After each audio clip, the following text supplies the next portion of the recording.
Hello, everybody. So hopefully the mics should be open now. And I'd like to welcome Jalen.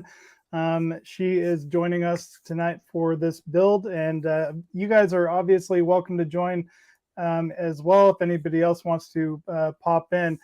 So obviously my name is Kalan and Jalen is over there. And I'm White Glove Models, and Jalen is, what is your official title now? Jam Scale. Jam Scale. So if you don't know, it's the Unabomber. Thanks, Chris. Yeah, I know. I need to shave. I just decided, you know what, since I haven't had my surgery yet, I'm just not going to shave. So yeah, this is the HobbyLink International group build. So if you're not familiar with the group builds that HobbyLink International puts on, their link is in the description down below. And there's a lot of you that are a member of the community, and we do all kinds of different group builds. And I sadly entered too many. So I figured it would be a good thing to maybe just do a 4 hours a month, and you don't have to stay here the full 4 hours. But just basically from 6 o'clock after the HobbyLink International giveaway, I would just do 4 hours of building, and whatever I get done in those 4 hours on the group builds that I'm currently working on, which we have the Sherman tank, which I'm going to start with tonight, the M4A3 Sherman, which is for the HobbyLink International armor of World War II. I also entered the helicopter group build, which I'm doing the Edward Hind. I haven't done anything to it yet, so maybe we'll get some photo etch on tonight. And then in here, Lewis, the model making trucker, and I are building the Victory, the Revell HMS Victory, which is a headache. So I don't recommend that model. But what have you been working on, Jalen? Well, lately I joined the HLI Armor of World War II group build, so I'm working on this Panther I got from Hobby Lobby. Only cost me about $4. So it's my first foray into a tank, and I'm trying to save this Katinga from being a shelf queen. I haven't really worked on it since about January because I had some issues. I blew out the photon torpedoes in the front, and then on the impulse deck, I had cut off some sidewalls to attach to this to make it easier to paint before I put the glass in. That it was recommended by some people, but then I realized I couldn't put the glass in once those sidewalls were on. Yeah. Oh man. So that froze my progress. That looks like quite the wiring mess you got there too. Yeah, well, I got the labels, so it makes sense. Yeah. Yeah, at least you're smart enough to label them. I just actually got the fiber optic Enterprise D, and it'll be my first time doing fiber optics. And I kind of got it to replace the Eagle Moss Enterprise that I canceled just because of all of its problems. So I got this guy had it for sale, and I think I got it for like 20 or 30 bucks, and definitely worth it because it looks like a nice kit. The molds are really nice on it. Fiber optics are going to be interesting to put in, but we'll see how that goes. I just got the that 1400 scale Enterprise as well. Yeah. But the one before it without the fiber optics. Okay. It's actually a lot bigger than I thought it would be. When I originally thought at that scale, because if you look at how they scale out the different enterprises from the TOS, and then you've got the Enterprise D, it's really interesting because a 1/1000 scale TOS Enterprise is a lot smaller than the Enterprise D, and I just guess I didn't quite grasp that until I saw it. Yeah, it is. So I'm interested how those fiber optics will work though, because it doesn't really have round windows. I know, and so here's my thought process on that. I was thinking about maybe trying to square them up a little bit, and then using that resin procedure, and then having the fiber optic behind it. I'm wondering how that would look. So I thought I might experiment with that a little bit and just kind of see how that turns out. And if I like it, I'll do it. I'll take the time to do it. Sounds possible.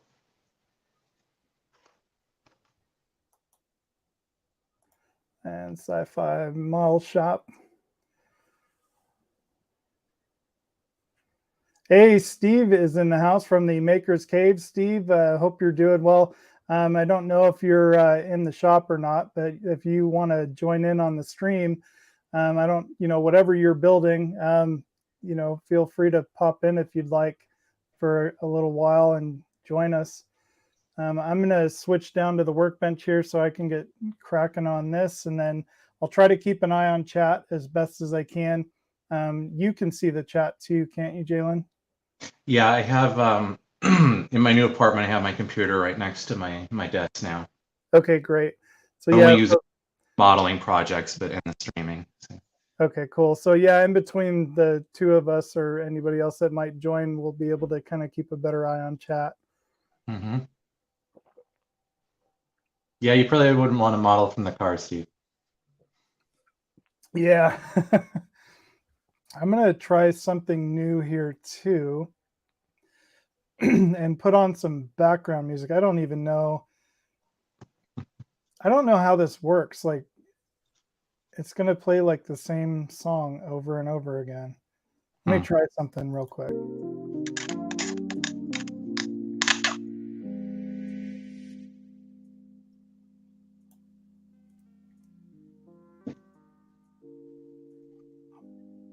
Hopefully that's not too loud for you people in chat.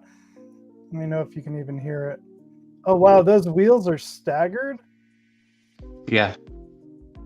That's interesting. Yeah, I'll pull mine out here real quick, and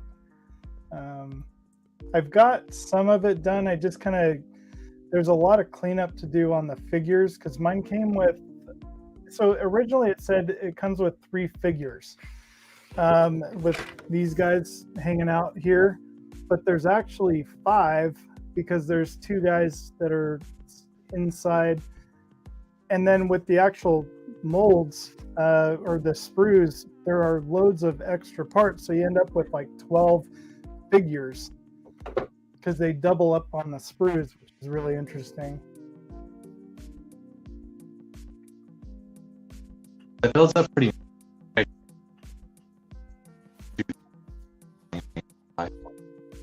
You're a little choppy right now.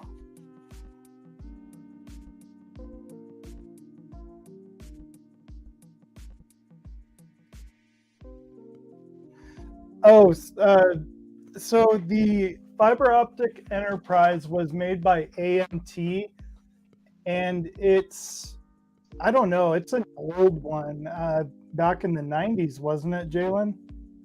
I would have to say, I think the first one came out in the late 80s. Okay. I think it was about 8 area. I assume around 92. Okay.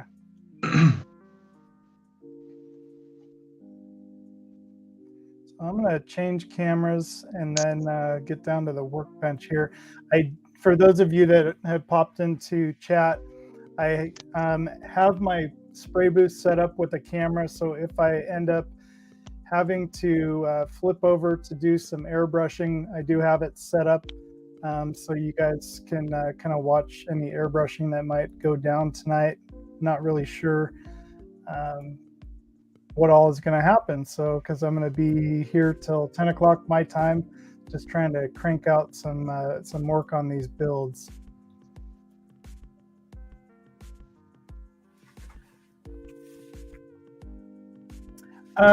Yes. Hey Ross, how's it going? Ross has popped in from Scale Model Ninja. How's it going, Ross?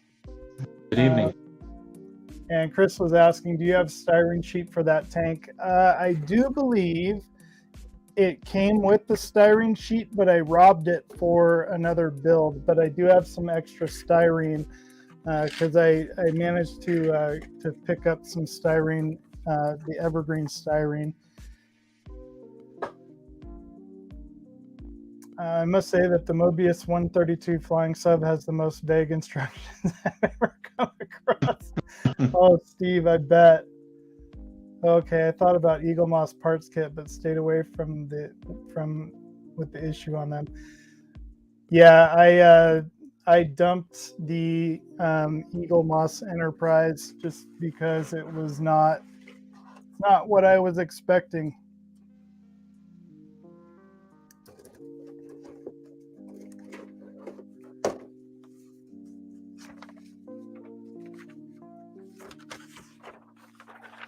So here's the inside. You've got all these figures, and so they do have a little bit of cleanup I got to do on them, but overall they're not bad. Really highly detailed. I mean, it is to me a kit. And then here's what my wheels look like. They're just your standard. I worry about breaking them though. And then they all move, which I don't necessarily know if that's important or not. I don't want to play with it. It could help with position. What's that? to help with sorry, to help with position. Oh, okay. You want to try.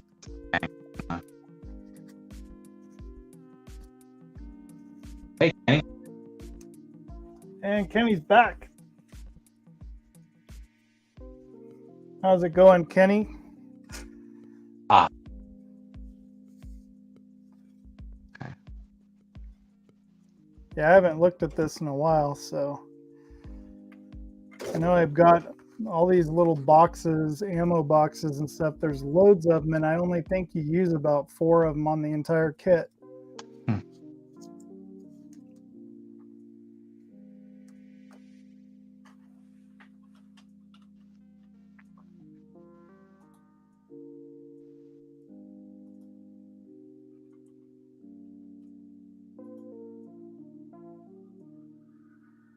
And again, there's, if you're just joining us, there's the link if you want to join in on the live stream.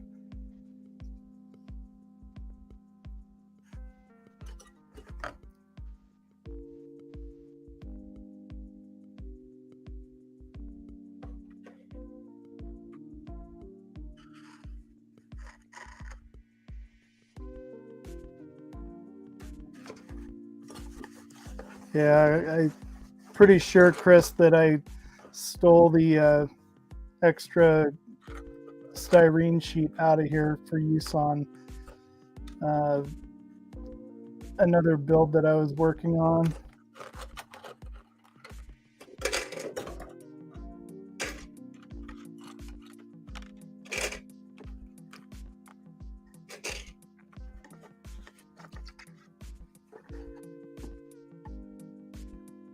This is about the only thing that Vallejo plastic body or just quick seam filling. Even this is pushed. Yeah.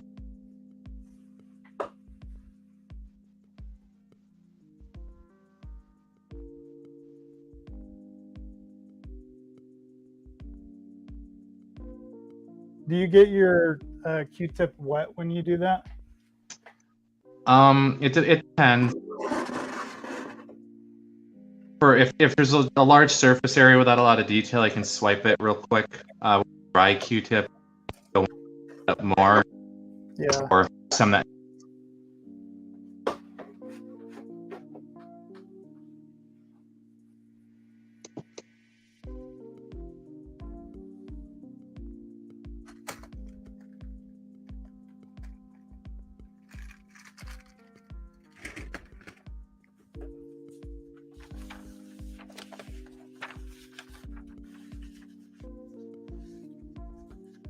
Nothing about the terminology. What's that? I know nothing about the terminology.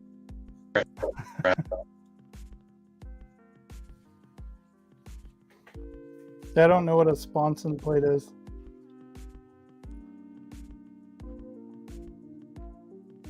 It's $4 at Hobby Lobby. Like, why not? I can.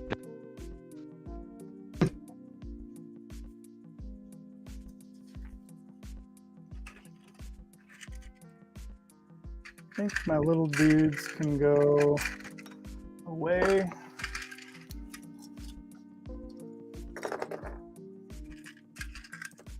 I'm sure why to all this trouble. I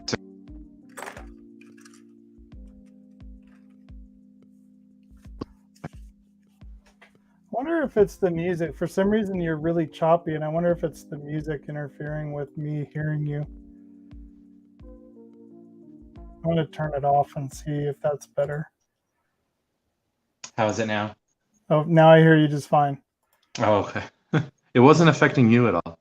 That's really weird. Mm-hmm.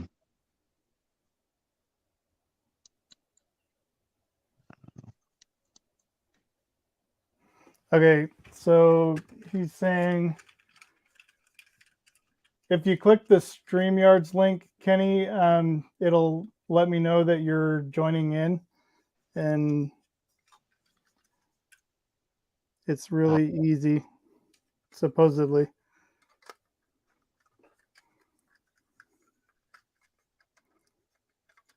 So I'm probably doing this backwards, but. And then he said, turn it upside down.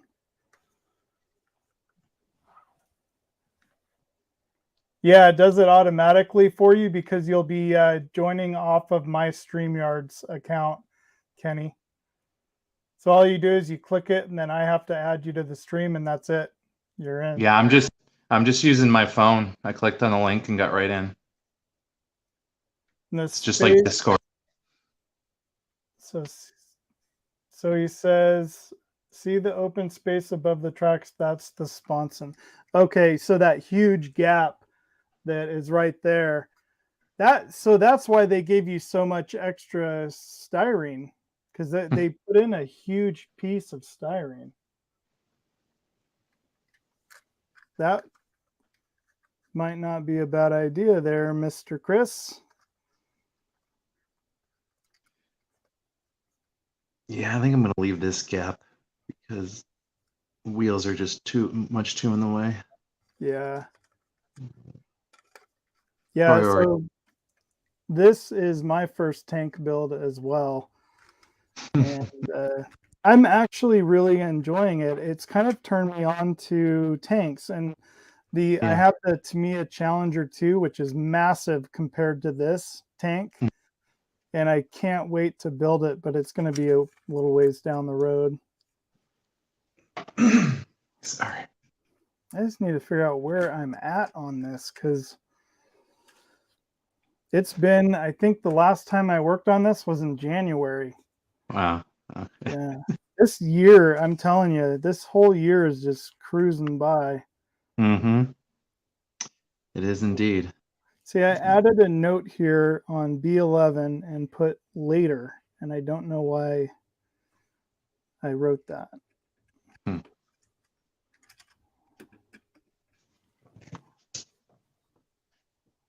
Yeah, I was surprised at how well this is going together for an old kit, and also just being a simple, 176 scale. It's been a nice slump buster. Yeah.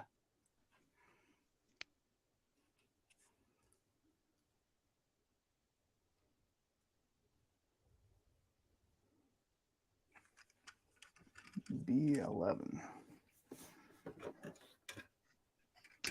All right, just fill it. And I highly doubt I'm building this accurate to any particular era or time frame. So I already took B11 off the sprue. So where is it?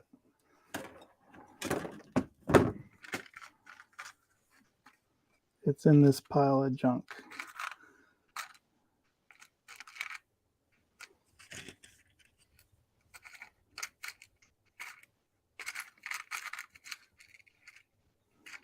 Yeah, that is a 148 scale or 172nd. This one is 176. Oh, yeah. Yeah, I wasn't that brave. Right now, because I'm building a 172nd diorama, and I have the helicopter and the 4-ton tank built, or 4-ton truck built for it. I just need to finish painting them. But I just got, in fact, I ordered it last week and should have it this week, a 3D printed building. And then I ordered and I have it here, it's the Dragon Models M2A2 ODS. I think it's a Bradley, and that one I'm going to build up for that diorama to go along with the helicopter and the truck. Should be pretty cool. Yeah.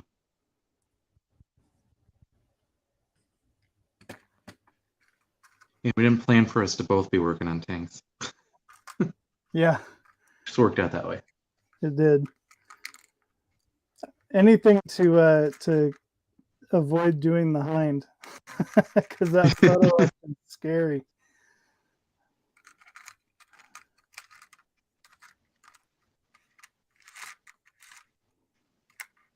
Yeah, it's probably why I won't be doing that 700 scale Titanic with the photo etch. Oh my goodness. Yeah. You just look at the ladders and they'll bend in half. Yeah.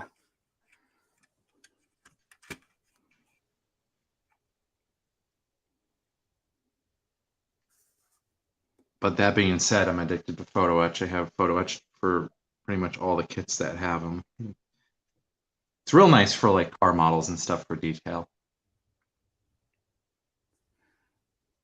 Yeah, I haven't quite the only thing I did photo etch, technically it's not photo etch, but I that was similar was the whatever this Chris knows which plane this is. It's like an F-16 or 15 or something. F-15 Eagle. Hmm. And it's the whatever these are called, the Metal Earth. Okay, yeah. And actually, I built that in 3 hours one night when I was bored, and I really enjoyed it. So I bought a couple of others. I just haven't built them yet. I've got the Normandy from Mass Effect. I tried doing C-3PO, but he ended in the trash. Oh yeah, It was a rage quit.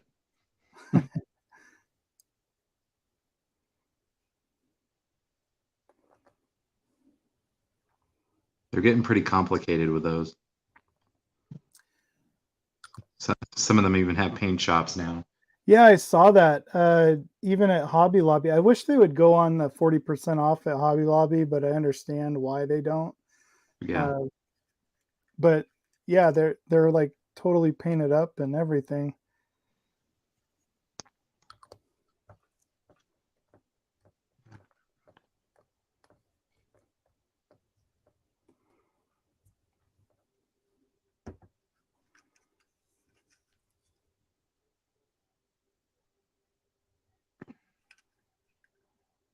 Yeah, it's just about June, which means September will be popping up before I know it. Yeah. We've usually by now we'd be deep into summertime, and it's kind of the weather's been weird this year. Yes, it has. This is something I kind of overlooked, and I probably should have sanded down all of these wheels before putting them on. But you're not really going to see it anyway because the tracks are going to be on it. So, all right.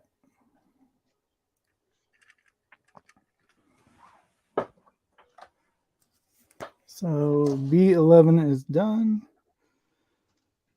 B20. Fun part painting those the rubber on those wheels. Oh yeah, so Because Chris I is glued these on. actually Chris is probably a good person to ask too about painting those. I haven't looked into. I assume you have to primer them and probably clean them really good with Dawn dish soap or something. Hmm.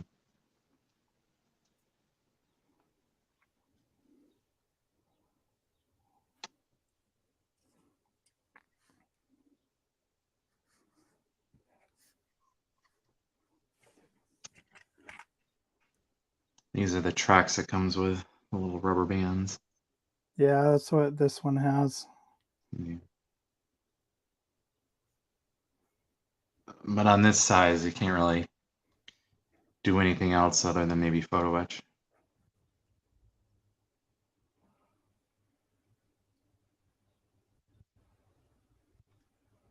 Chris started a new project or a new kit today, but it's a super secret project.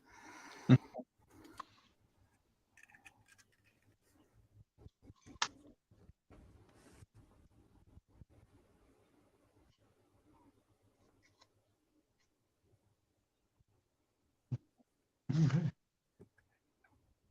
Yeah, things do go faster on stream. Yeah, I think get more done, I think. Yeah. Well, with me being sick and then everything else I've got going on, I haven't really done any modeling.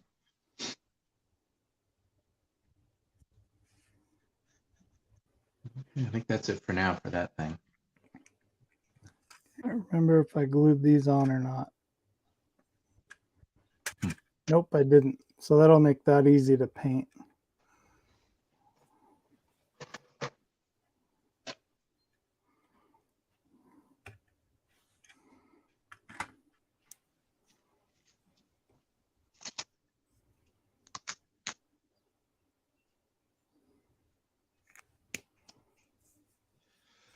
All right. Now I'm going to have flashbacks to when I blew this thing up.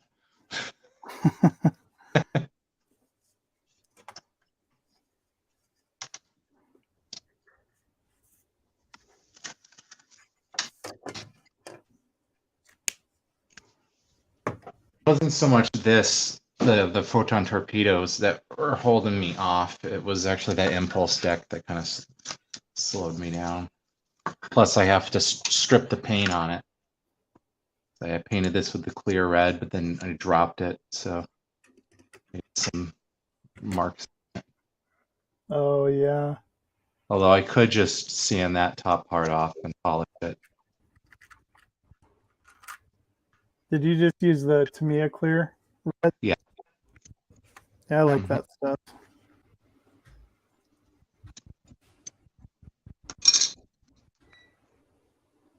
I'm not sure what I'm going to do about these sidewalls, though, because they want to only fit in that way. So.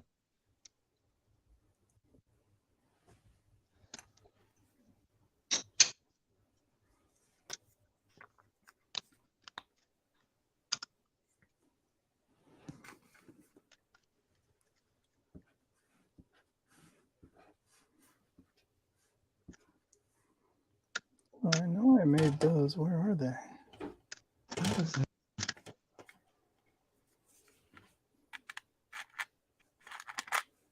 Back.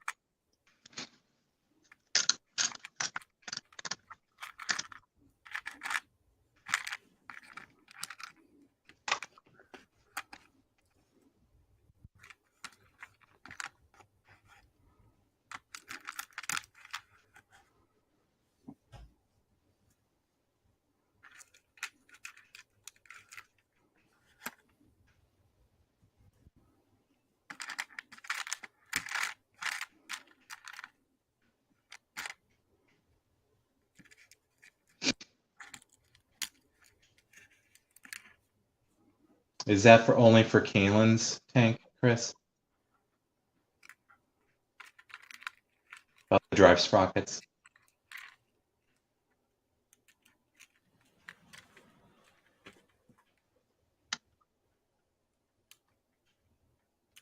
Hi, Quano Man.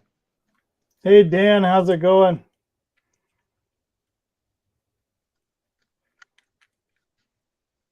Yeah, Chris is building a ghillie suit.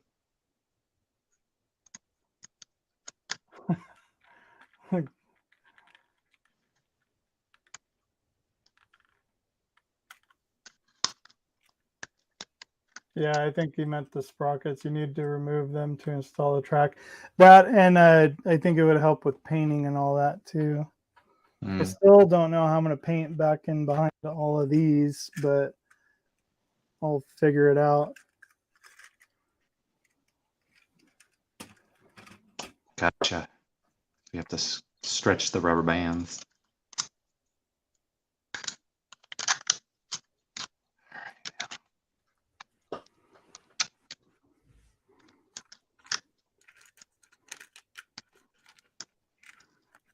Okay, so I can.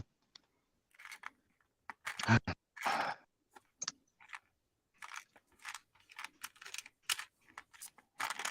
I missing one?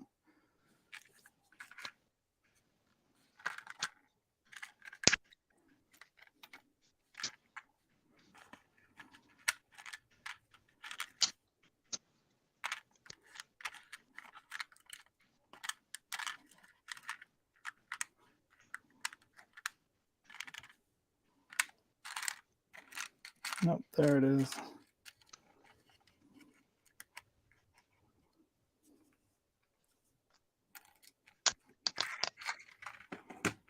I'm gonna rip those off for no reason. I think I could just putting it in backwards, and I also can sand these down.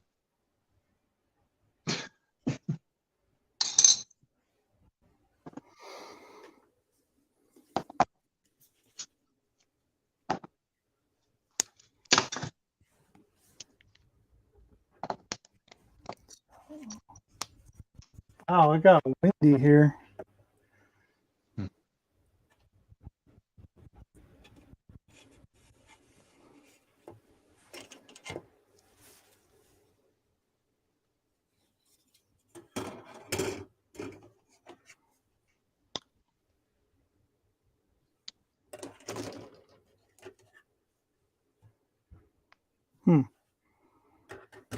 I don't have an A sprue.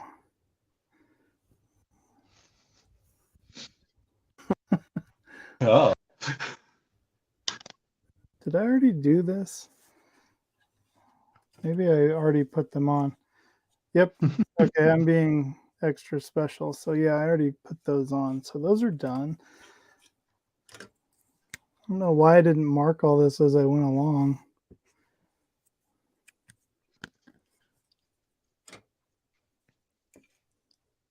So I don't need, these are extras. I'll be darned. Crap. When I ripped off, I ended up with that little chunk in the deck taken out. Battle damage. Yeah.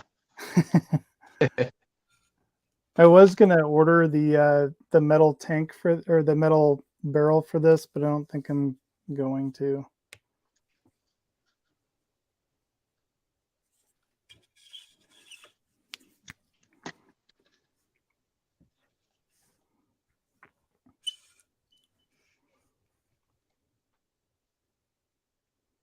Yeah, this little wee one doesn't look too bad. Yeah, And I drilled out the tip. nice.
That's indeed what she said.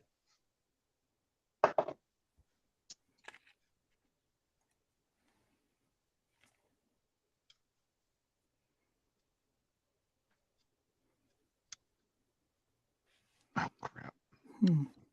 Let's do that. These liquid glues. Oh Now I've yeah. got a fingerprint to sand off. I don't know how many times I've done that.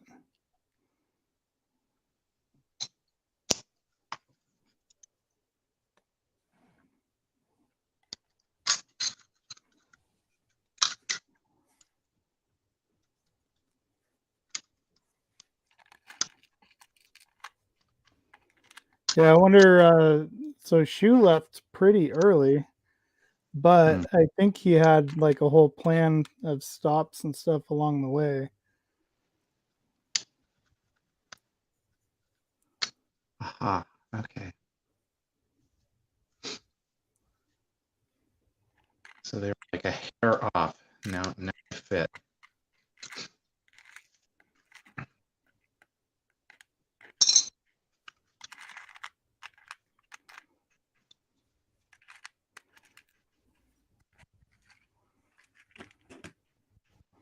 Okay, so there's.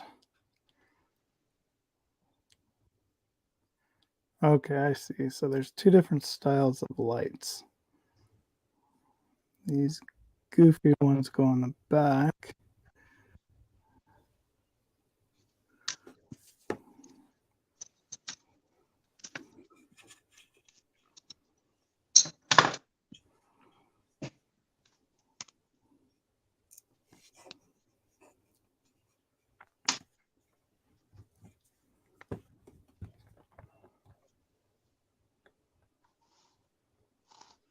You know what? I can never find the Tamiya white bottle, and I'm wondering if it's the same as the extra thin.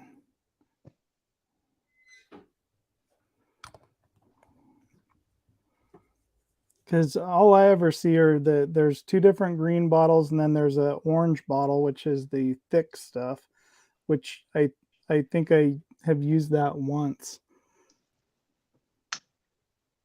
I've been using this on the Katinga because they have a larger surface area, Okay. and I Yeah, want the extra. maybe if I built bigger models. Definitely like it better than the red stuff from testers, Oh, yeah. because I don't know what it was about this stuff. But when I was doing my Deep Space Nine space station, which was pretty sizable, I was trying to glue the ring down. I put the glue down, and by the time I got the ring on, it wouldn't set. Still smells good though. It smells like childhood. I like the Revell Contacta or whatever, the blue bottle. That stuff does really good for certain things too.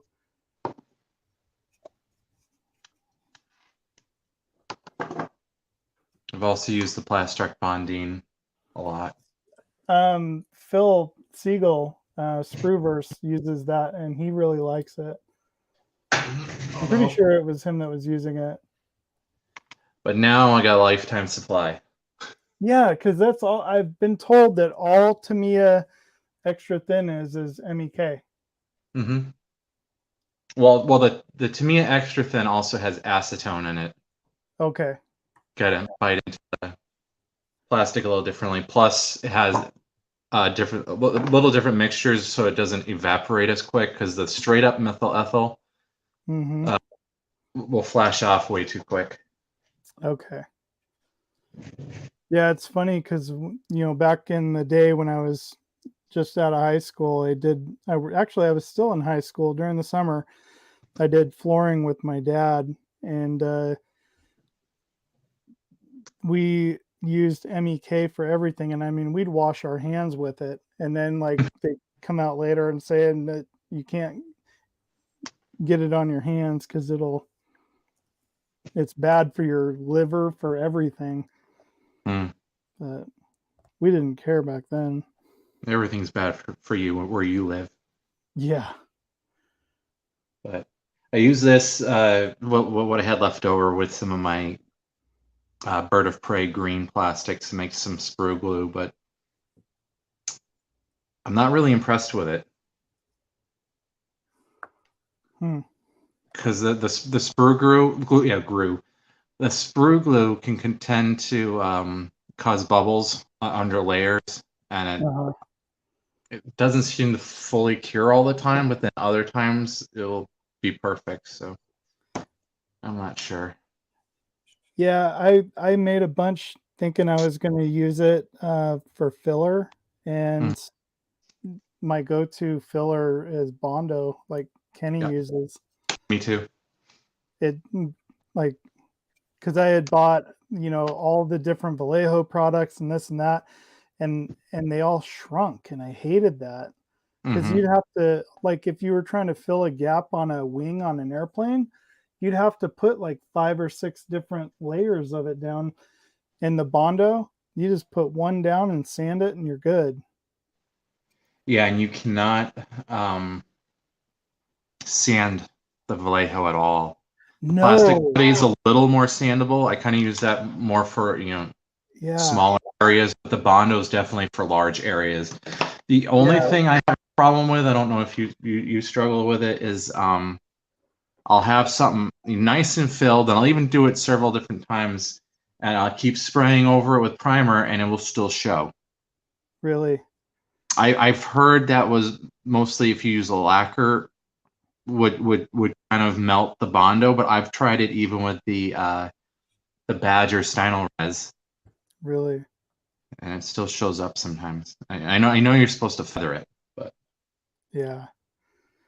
Yeah, the Tamiya putties, like I bought a bunch of these and I don't even use them anymore. And that the Vallejo, like I bought all these, and I guess they're fine for certain applications, but yeah. I used to use the 2-part Bondo, but it ended up just kind of sitting there forever. So I just yeah, the try to be a little glazing more putty. patient, do more layers of the Bondo if it shrinks. Yeah, that it's the glazing putty is the one part that which is it's not that expensive either, and it's just one thing of it'll last you for a while. Mm-hmm. Smells Yeah, well, because I used to do with my grandpa, we do body work and stuff, and also fiberglass work and out in his shop. And I remember sanding down body panels on cars, and Kenny would remember this, coming home with Bondo boogers, and you smell it. Like you can smell it in your nostrils for days, especially True. when you're sanding Bondo. My dad was a state police mechanic, but he used a good amount of it on his Yeah. own cars that he worked on. Yeah, where are my ladies?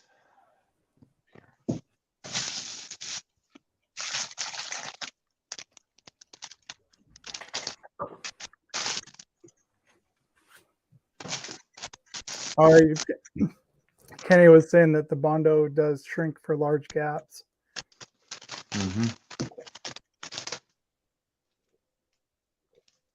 Oh, great. Now I got to sort out where I am with all this.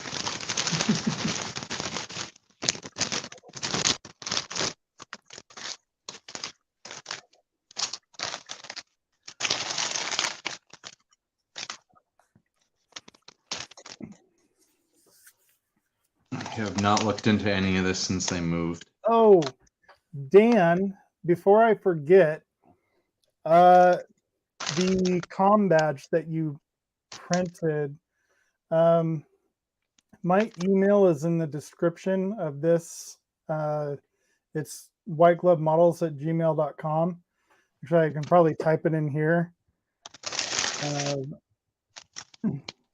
I can maybe see if Omar could print it up for me, but we'll see. I don't know if he's got a lot on his plate, but somebody might be able to print it up. And I don't know if Kenny's seen it.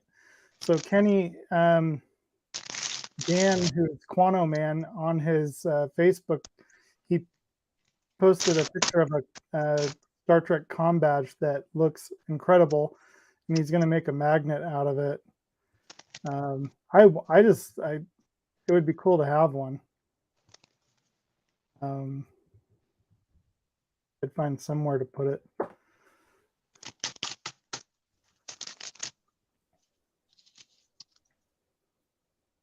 Yeah, Chris, I just got that touch and flow applicator. I've used it once, and I'm not. It's a pain to fill it up. It's not really worth it. Does the glue, or does it ever dry inside of it? Or does it keep it wet? Yeah, it would evaporate, but there'd be no buildup. Okay.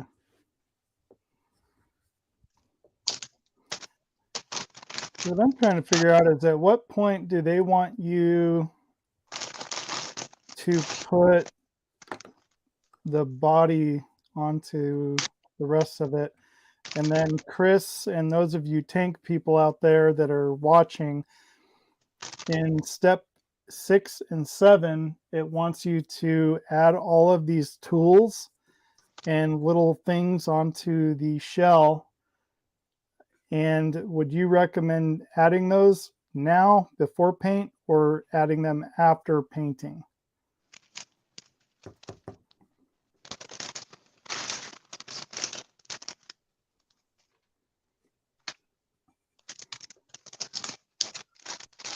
You know, like the eye hooks and all that stuff, I'll probably add now.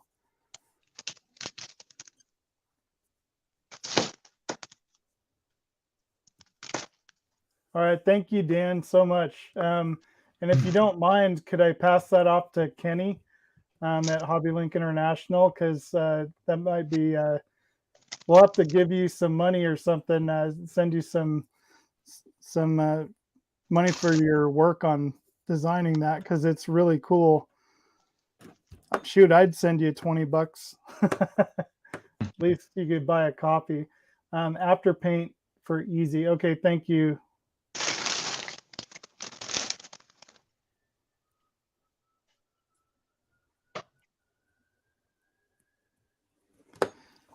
So now I need to track down all these little hooks.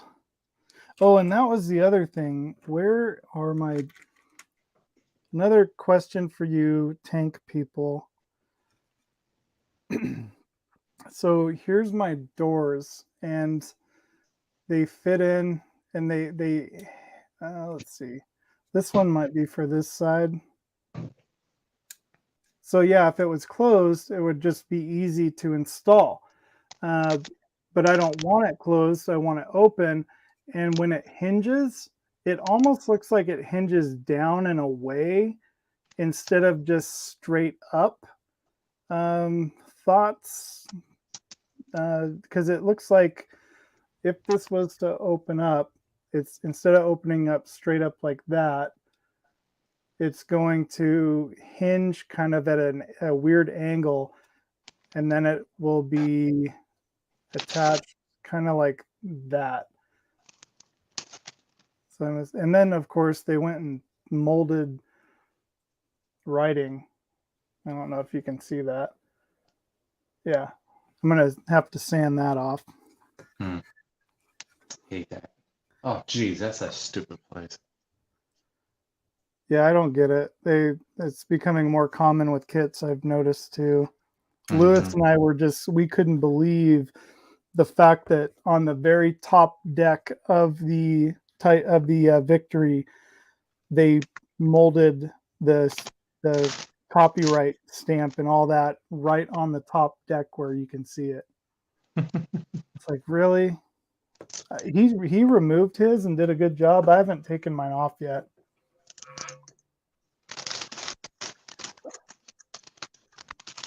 So they're supposed to be there, Chris? And Chris is saying it open to the outside and forward. Okay, that's what I thought. So I'll glue it in place like that.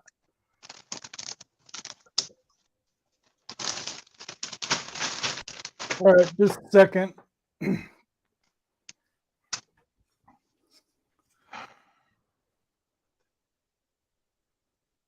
kind of upside down and backwards, but...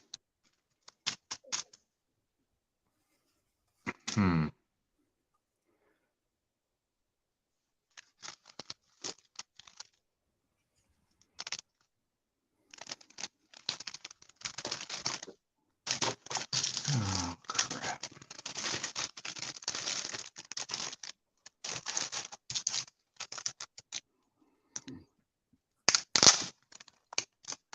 So I'll leave all of the extra stuff off for the time being.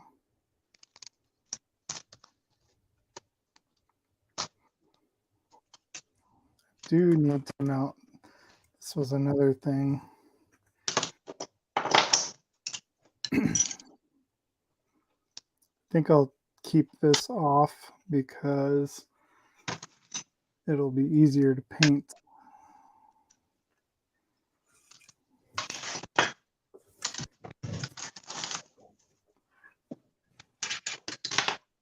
Oh, casting marks, so leave them on. Hey, Paul, how's it going? What's going on here? So, Paul, we are building a couple of tanks at the moment for the HobbyLink International group build. I hope you're doing well. Since you're here, Paul, I want to show you something. The body that you so kindly sent me, I've been working on it. And it required a little bit of Bondo. just to kind of fine tune a few things. And then these areas, so I did an experiment that's with Bondo, obviously. And then this side is with Sprue Goo, just to kind of fix these a little bit. That's going to be fun to sand. And then just a little here, I just need to sand everything down and just reshaped everything. But this body, I want to show you this. I don't know if this was an MPC kit or which one it came off of. But so this is the original MPC body that came with this kit.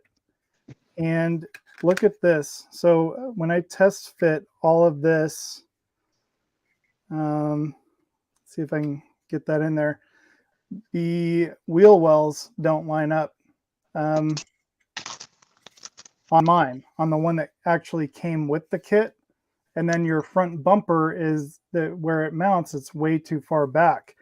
The one that you sent me, Paul, let me see if I can get this out of here, actually fits this chassis that came with the kit much better than mine. And now the front bumper, can't really see it too much here, but now these wheel wells actually line up better. And then this is flush. There's maybe just a tiny bit of a gap. It'll fit better once it's all snapped down and together. But basically everything lines up with the chassis better from the body that you sent me. So I really appreciate that. Just got to do some body work to it and then rescribe a couple lines. I'm not going to go crazy with the scribing like I did on this one. Just because the biggest issue I had here, you can maybe see it, is there's a lot of scratch marks when I was scribing down in the door sill, and it looks terrible. And I would fill it with different fillers and then try to sand it out, and they still show up in the paint, which is super annoying. So yeah. Yeah, it is.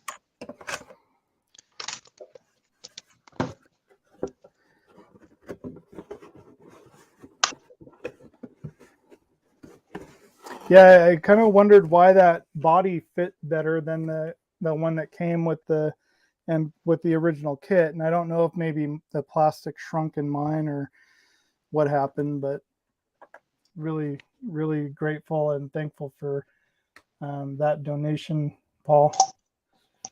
Good donor body. Chris, I haven't decided. Hey, take care, Steve. Have a good night. Oh, bro. I gotta get my respirator.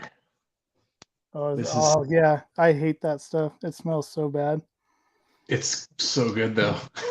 I think out of like, it's funny because I like the smell of Tamiya acrylics when you spray them, and Vallejo, it smells really good. But when I was spraying the All Clad 2, that wasn't bad. I thought it was going to be a lot worse than it was, but the Mr. Color leveling thinner, oh my gosh, that stuff is brutal. Yeah, it's gnarly, but it's I got to use it in order to brush paint the Tamiya. Yeah.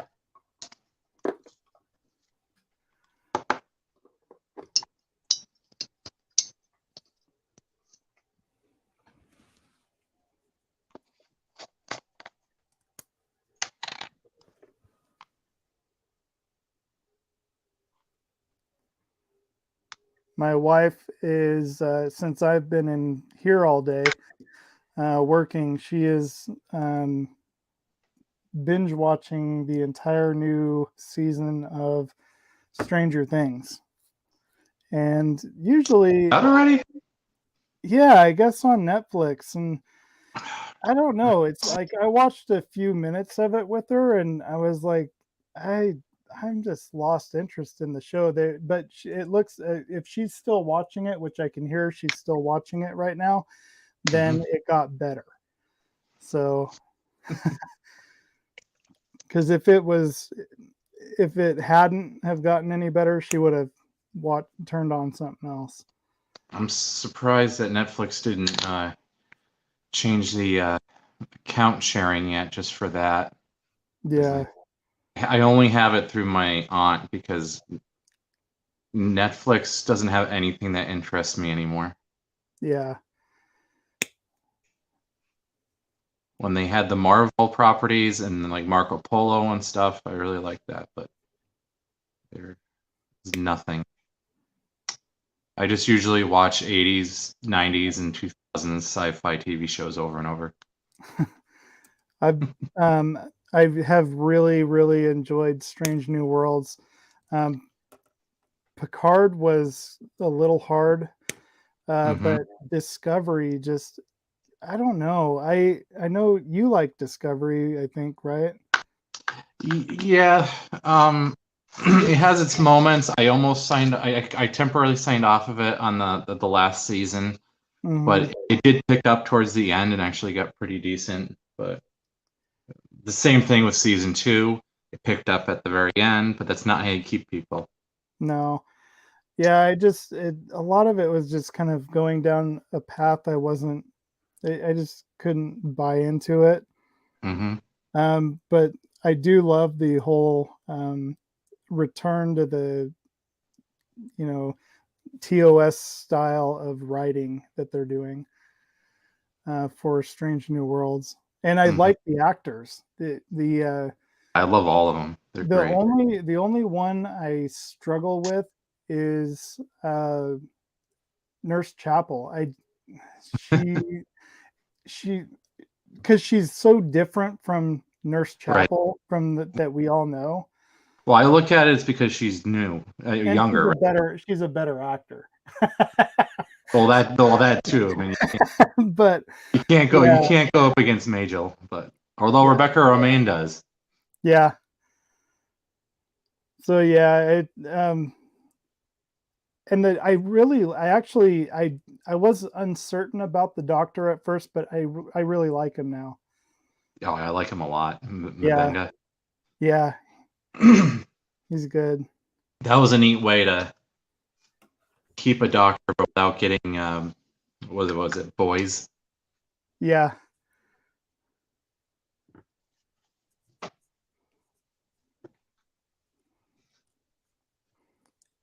Yeah, and it seems like they're having a lot of fun kind of redefining the characters a little bit, and that the last episode, like just the fact that they went back to the original series, like,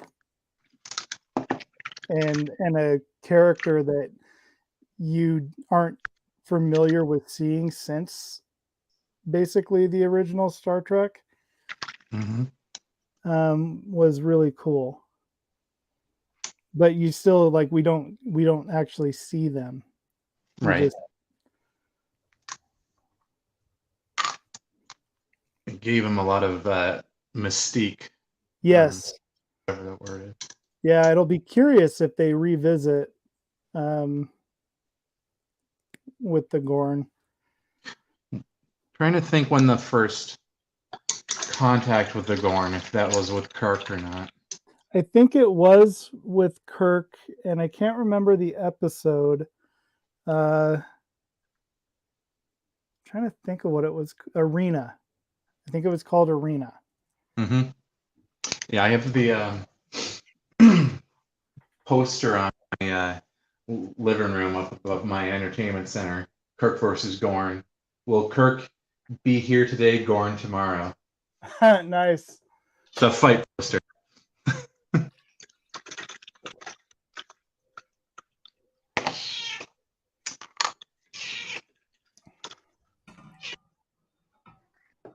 You're saying hello? That's my 18-year-old cat Snickers saying meowing in the background.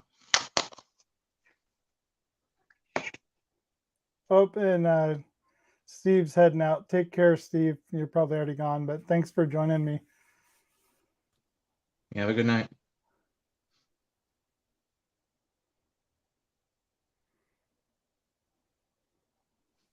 Yeah, but Bones wasn't Chris, Bones wasn't on the Enterprise when Pike was. It was, at least I don't think he was. No, it was that Boys, I think it was. Yeah. Yeah. And even in the books, I think you didn't like him because he was in at least the one book that I read that was, because I think there were 2 or 3 books that had Pike in them. Mm-hmm. I wish I remembered the name of the one that I read, that it was my absolute favorite. Because I tried reading TNG books after reading that one, Mm-hmm. and it was hard for me because I really enjoyed Pike's character. I'll have to read some of those sometime. I used to read them a lot when I was a teenager, the Star Trek books, mainly the Kirk ones. Yeah. The only I have thing, a few of the TNG, but they are different. yeah. The only thing that bugs me about, I can't remember the actor's name that plays Pike, but because I'm so used to seeing him with dark hair, I'm struggling with the gray. It's, Yeah. But yeah, he had no idea when they originally called him that he was going to be playing Pike. Really? And being in a long-term series. Yeah, that's a heck of a call to get. Yeah.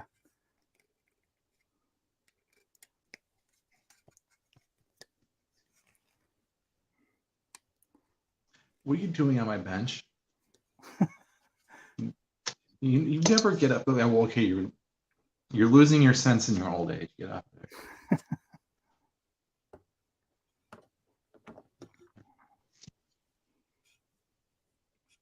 Wants attention. Fur. Do you take your cat on walks like daily? Not anymore. Her arthritis isn't too bad. Plus, Yeah. where I live, there's like a dog park in the back about a half-mile away, so there's tons of dogs out on the paths in the woods. Yeah. And lately, now that she's old, she just likes to sit in the sun, and it's all right for 15, 30 minutes, but not 4 hours. I got stuff to do. Yeah. I don't want to let her out anymore, by herself. Plus, in my new place, I'm actually like 100 feet up down the hallway in a second story of a 3-story building. Oh, wow. It's huge. Did you ever figure out I assume you did, figure out the whole thing with that bill they sent you? Or yeah, yes and no. They're not charging you more, are they? Yes, they are. Oh, that sucks.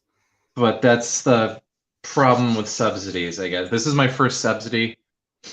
I mean, I don't care talking about it. I don't care. It doesn't bother me talking about it. It's just, my mental agency was kind of,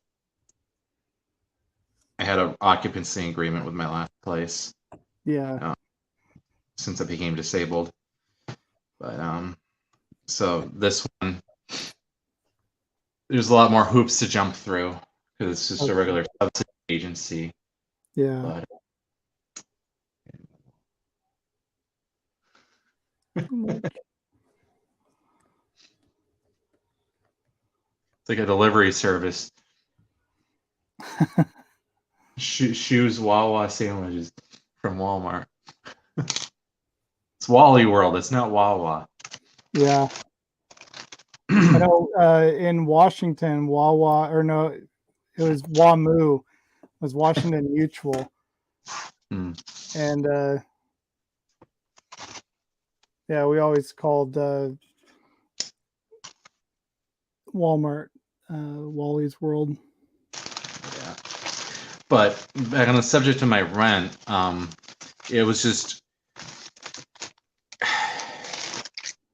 I was freaking out about the lease in the first part. I mean, I'm not having to pay that $176. It is wrong that that's all they put in the lease, but I guess that's kind of how subsidies work. They just do addendums to begin, but because Oh, apartment, they okay. just did it on a verbal, because they were waiting for the subsidy to get off their ass and get the information in, which they still haven't. I'm still waiting for that, Wow. but in writing anyways. But then I noticed on my portal, I guess it's because my utilities are included.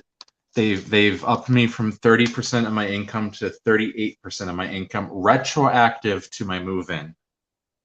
So I'm only going to pay my regular rent until they get me that in writing. Yeah. I'm not going to just start paying whatever they say.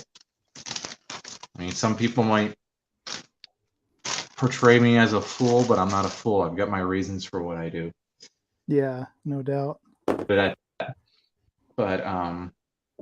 yeah, I thought that was a little kind of bullshit, though. I mean, because they can raise it to 40% of your income, so they're kind of pushing it when they don't have to. Yeah. Plus, I never paid, so my rent's gone up like 136 a month from what it was initially. Which is just I was really good with my utilities, so I never really paid that much until about the coldest of winter, January, February, March. Yeah. So how can they say? But it is a beautiful part with central air, so I also can't complain. And plus the location, it is just too awesome. Like the other day, I was gonna do some modeling, but I ended up waiting. And there's 2 minute walk through my backyard in the woods is the Mill River, and there's like a beach right up there. So I was waiting in the water. Nice. So, modeling takes a back seat to some things. Yeah. Oh, great. Now I got to refamiliarize myself with what I was doing with this thing. I still got, of course, I have to clear coat the photon first. I don't know why I did the whole tube in the green, because it's supposed to be kind of black like it's scorched, but I'll figure maybe it's a little cleaner on the inside of the tube than it is on the out. But here but I've still got all the wires in here because I had super glued them to the neck before I blew it out. Way too many. Ooh. So I still get the wires I can attach it back to once I can wire it up. It's a ring of like 8 orange LEDs with a center one of red, because the orange are for the buildup and then the red is for the blast. Oh, okay.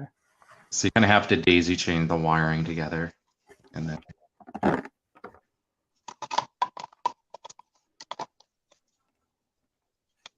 God. I literally have an anxiety attack looking at my stash at times. I was just looking at it in between the streams. I was like, man, I have so many models and too many of them are too goddamn big to put anywhere. Yeah. Well, it was funny because, I was stashing stuff any place available, and then the just kept growing. And what's funny is a lot of them, so I went through this whole thing where I saw, a World War I airplane, and I was like, oh, I'll buy it. But the problem with that was the majority of them were 1/72 scale. And I've kind of come to the conclusion that I don't want that, like hundreds of 1/72. I want larger scale that is going to be more enjoyable to build and actually, and actually look nicer. And then also, I really love working on ships, and I haven't done any of my ships.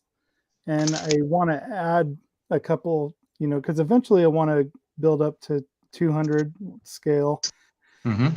And I'm not going to be able to do that if I have all of these kits lying around that I'm never going to really get started.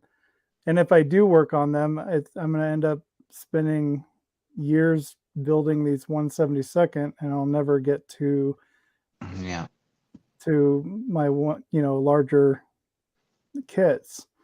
And because watching Phil Calverley, he takes his time, and some people might find it really annoying, but he takes like a year on one build, and to me, like, that seems way more enjoyable than anything. And one thing I've kind of come to realize about myself is I'm not a fast builder.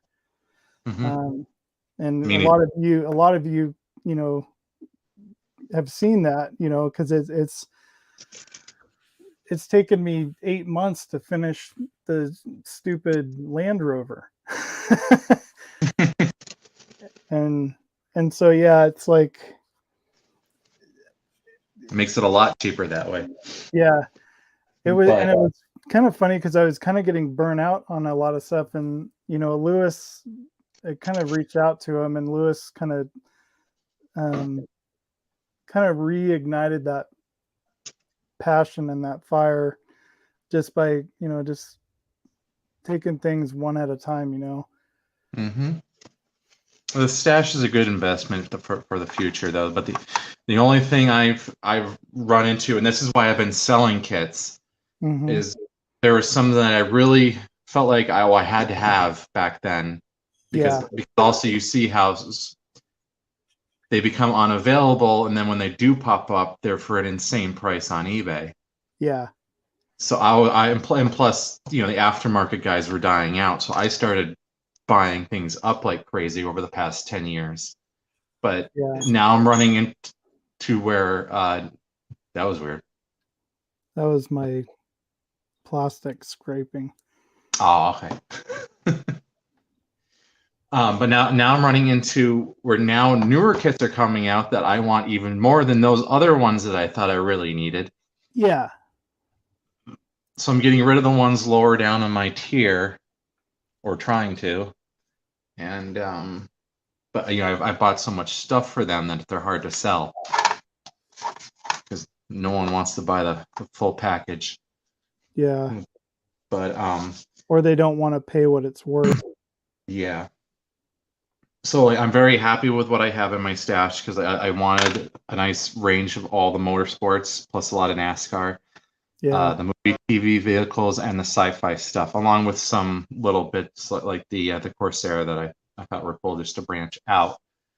But I'm also wondering, with future shows are going to come with things that we're going to want again. Yeah. Is my stash too big? Because I don't need. I think that's why I'm kind of trying to get rid of the Excelsior, because I don't need every single ship in Star Trek. Because I don't like just Star Trek. I like too much. I got the AMT Reliant, the same one that I think you had. And I got that because I really like the Reliant. Has always been one of my favorite ships from the Star Trek franchise. But then the guy was selling the Excelsior with it, so I was like, well, I'll just take it as a bundle. And I don't like the Excelsior, but when I was looking at the kit, it doesn't look overall too bad, especially if you're going to end up lighting it. But then again, I'm like, do I really need it? Except for those lower windows by the cargo bay. That's what I worry about, is I'm probably never going to. Right. I have the JJ prizes I need to build, and and like my SNW is definitely going. The Disco prize is is definitely going to be built, but probably not that. I mean, the little Oberth that I have, the Grissom, that I'll probably do in the future. I like the Grissom. And some of my kits, especially some of my car kits, I have a feeling I'm going to build them and then have to toss them. Yeah. When I kind of got back into modeling last year, I thought I was going to mainly be doing car kits, and I've come to the realization that I'm about as good at building a car kit as I was when I was 14. They're not easy. If you take the time, Like it's like that one guy that I can't remember who it was, but he posted that NASCAR that he built, and I don't know if it was on the forum or if it was on a Facebook page, but it was such a beautiful kit, and then he was so devastated because when he went to put on the clear coat, it it did something, it reacted badly with the decals, and so the whole kit is ruined. But he's like, you know what, it is what it is, and I had fun building it. Mm-hmm. And that's So really all that matters. yeah. I also get a lot of joy out of displaying. Actually, I get more joy out of looking at my photographs. Yeah. That's why I kind of know a lot of my kits. You know, the stuff that I really, really like, those are kind of, at least half of them are going to be built first and going to stay on display. But then once I run out of room, I might rotate a couple, but I won't have any storage for them. Yeah. So mostly the ones after that, I'll just take pictures. I might keep it for a month and then toss it. But this is like, I'm talking 10, 20 years from now. Yeah. I've got enough storage space for a few years, depending on how big the kit is. So that's why I don't know why I bought that bigger next generation ship. It is impressive though, but it's taking up more room again. Yeah. And I have that gigantic black pearl now. What scale is that?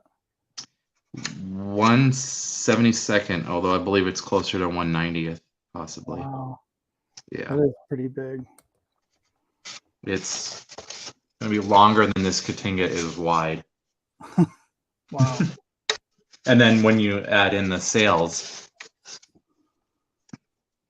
I think it's 21 inches long and 17 inches high. See, if I had the space, I would do railroad stuff. Mm-hmm. I've Oh, always yeah. enjoyed trains. You need a shit, or pardon my French, but a ton of room for that stuff.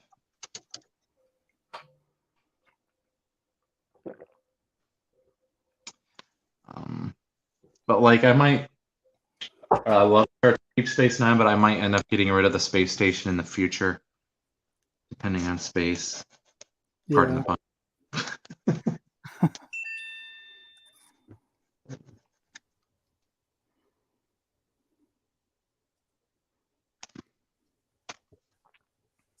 That's the good thing about the 1000 scale kits, and then all the cars. There's more room for them, Yeah. but the big ships are pretty damn impressive on display. Yeah, they are. It's just one thing I found though is I enjoy the lighting and I love soldering, but I don't always light up my model, once it's done. Mm-hmm. And especially once I get to having all of them lit up, I would need like a power bank because I would want them lit up all the time, all at once. Yeah. But it's just not practical, and I can't afford batteries. Yeah, batteries are expensive. Yeah.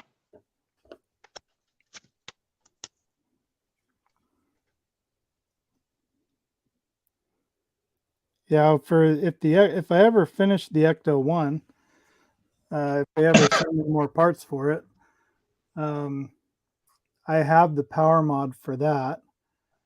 And then I want to get one from Partwork Upgrades uh, for the Eleanor, the Gone in 60 Seconds one. And then the Bismarck, they also make one for that. But I don't think I'm going to have it working and lit up. Mm-hmm. Because it's going to be up on high, either that or I'll end up selling it. But because I eventually want to build a plastic one, the the trumpeter kit of the Bismarck, and that one I'll keep.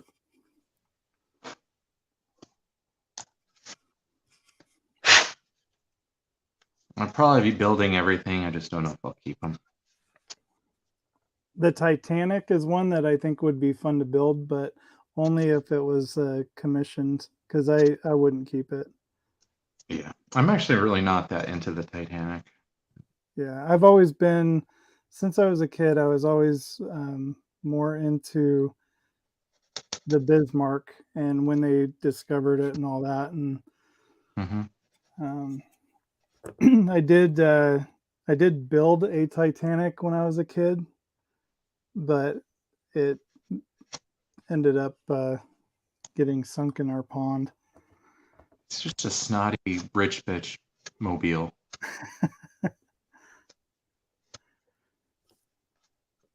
Well, I'm not even on camera. It's funny because like I wish they did a lot more like cruise ships and stuff like that. But like I would build like one of the more recent, like the Norwegian cruise lines. Like those ships kind of fascinate me just because it's like a city on the water. But yeah. Where are we? I like the oddball stuff. Yeah. I like the barges and the ferries, the tugs, the PT boats. I have a one of the old Revell. Is it Revell? I think so. It's the tugboat.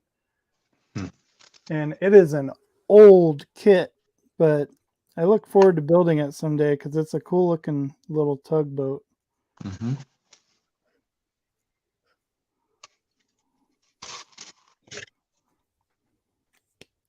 This is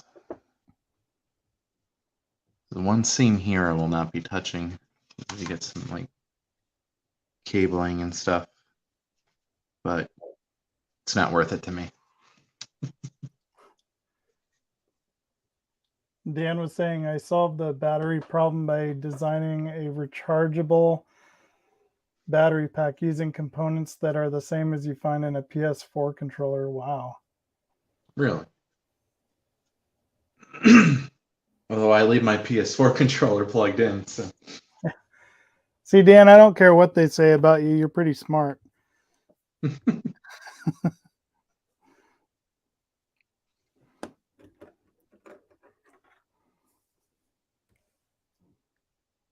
Oh, let's see here.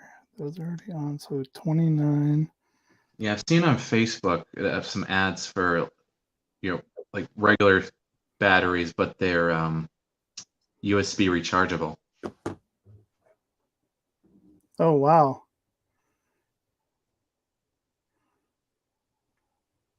But still, batteries do bad over the years. So. Well, so my wife and I have spent a lot of money on Duracell rechargeables over the last like several years. Mm-hmm.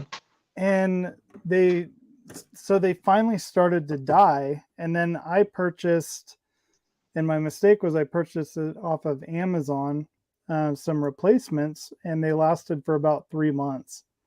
So we're in the process of trying to figure out, do we go with a different brand or just go, maybe because Costco has them sometimes, the rechargeable ones, and they have good reviews. But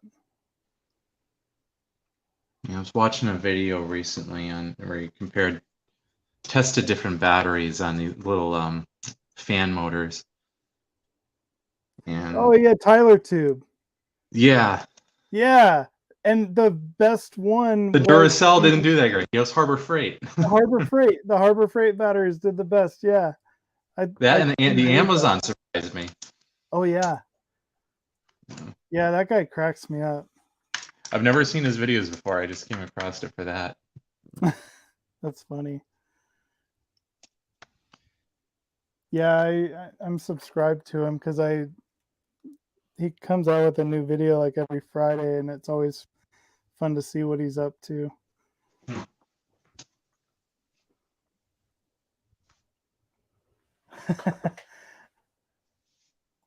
Dan, don't tell no one, Kalan, or people will start expecting you to be sensible and stuff. But I just couldn't believe when what Nat called you last night, Dan. I almost died. I was like, what? But I know what she meant, but still, that was hilarious. This spine system Revell put in the SR-71 makes this thing solid. Yeah, that. So you're working on the SR-71, top secret, huh? Yeah, that spine. I wish they would put that in some of the like the enterprise kits and stuff like that, because they need that extra support.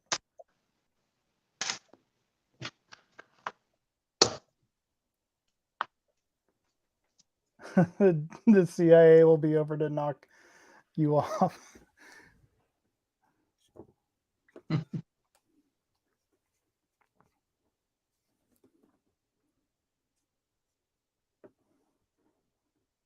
I saw in one review they were saying that the SR-71 wasn't actually that nice. Nope. In fact, that's what I've heard a lot, and it's funny too, because you know how Nigel was so excited for the border models. I'm going to butcher this now. What was it? The border models Lancaster, and he's running into issues with it. Mm-hmm.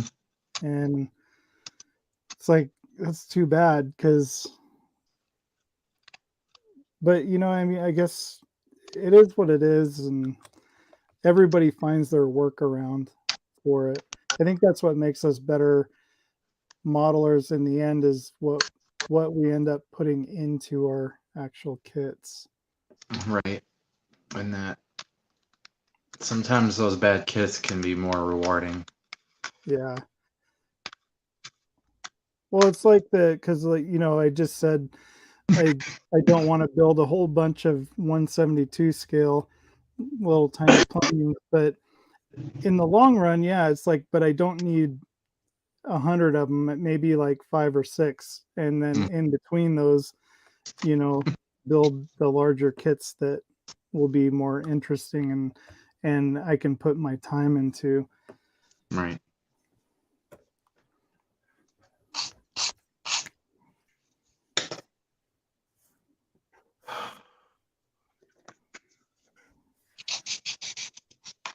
Oh, they're both B29. Okay.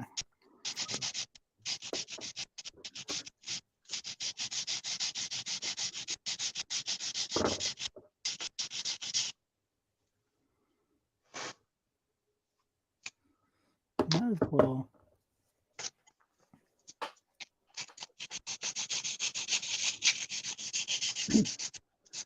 Yeah, Chris, you're right.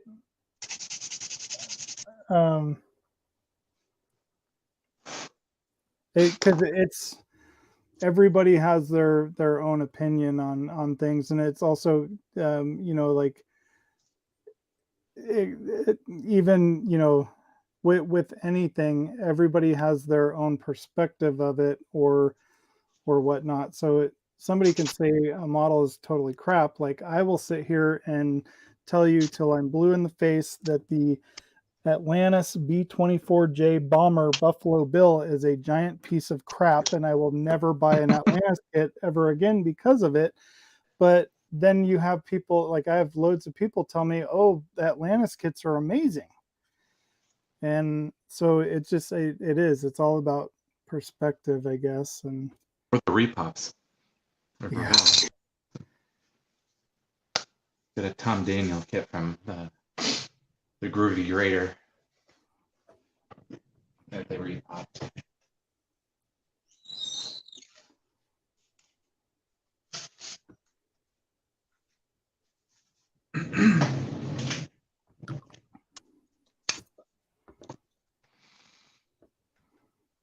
All right, I'm just gonna go for it. Hopefully you guys can see what I'm doing. I tend to go off screen a lot. Yeah, so you've been on screen most of it. Yeah, I put on my readers, so as long as I have my reading glasses on, I can keep it further away from my face. I decided today if like round 2 comes out with the new Batmobile or whoever does, I know Bandai has it out. I'm not getting it. Oh, Yeah. the Patterson one. Or Yeah, Pattinson. I So like it. Go on. I haven't seen it yet. Hmm. But I was told it's more car-like than anything else. Yeah, it's basically a Dodge Charger Okay. built into a Batmobile. It's actually really cool. But it's just like I was saying before, I don't need every Star Trek in Yeah. the because I have the repop of the Klingon cruiser from the TOS series. I'm never gonna build that, Yeah. so I'm just gonna sell it. But it's like I already have every Batmobile from all the movies. If I just keep doing that, I'm gonna have too many Batmobiles because they just keep putting these movies out. Hmm. By the time I'm 20 years from now, who knows how many Batmobiles you could have. Yeah, that's so true. Well, and they keep coming up with, all kinds of new Star Trek ships. So Mm-hmm. Because I'd be tempted. It was only in that one episode, but I would have been tempted for the new Stargazer if I was a solely Trek builder. I do have to say though, if they come out with the Enterprise from Strange New Worlds, I will be getting it Hmm. because I like that ship. It's in fact I like it more than I like the JJ Prize. Well, they have it. I have it. The The new one, the Strange New it, Worlds. it's yeah, it's not any different from the Discovery release. Oh, really? Yeah, Okay, I'll go grab it. I did not know that.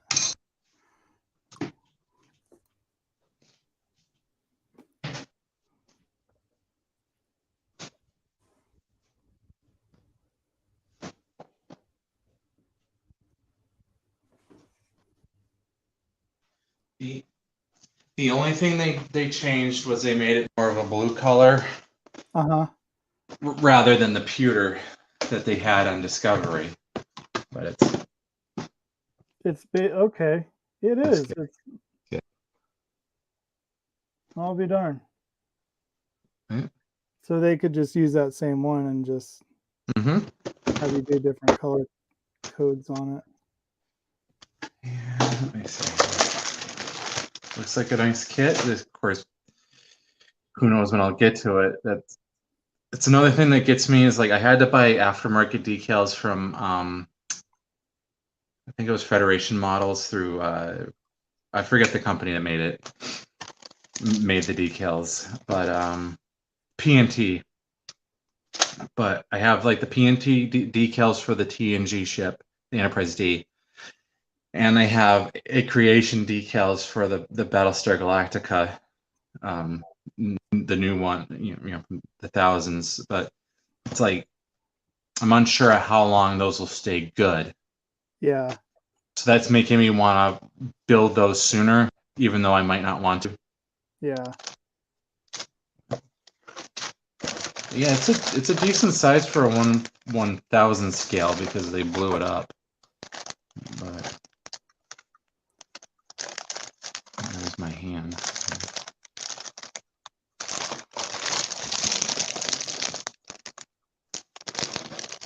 Oh, I like how they have it packaged separately. Yeah. Usually they just smash them together.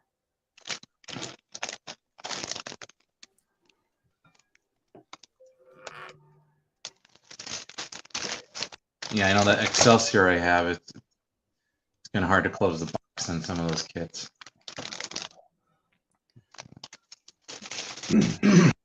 Seems like a thick plastic, though. until I did that for light blocking. But I got everything for it. I got the Aztecing decals. I also have the masks if I want to go that way. I think I do. Wow. I've got the photo etch, Nice. which comes with a shuttle bay, but it's a little too small for me, so I won't use it for that. I don't need the green strawberry ones because sometimes they get a little too wallpapery. Don't I also tell picked Kenny these. that.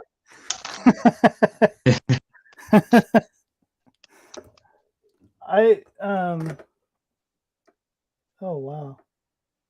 It's I've heard of Model Works.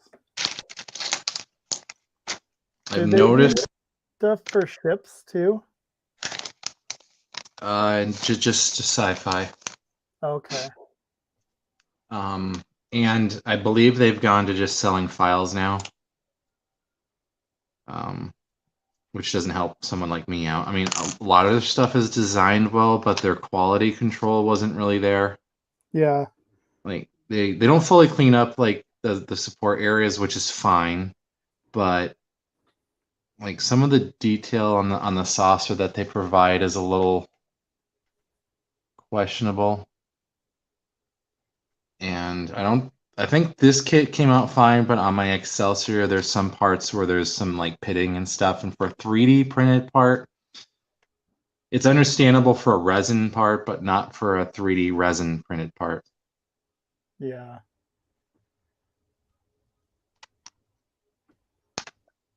So, Tom, THOM, Tom from TCPII, whatever. Yeah.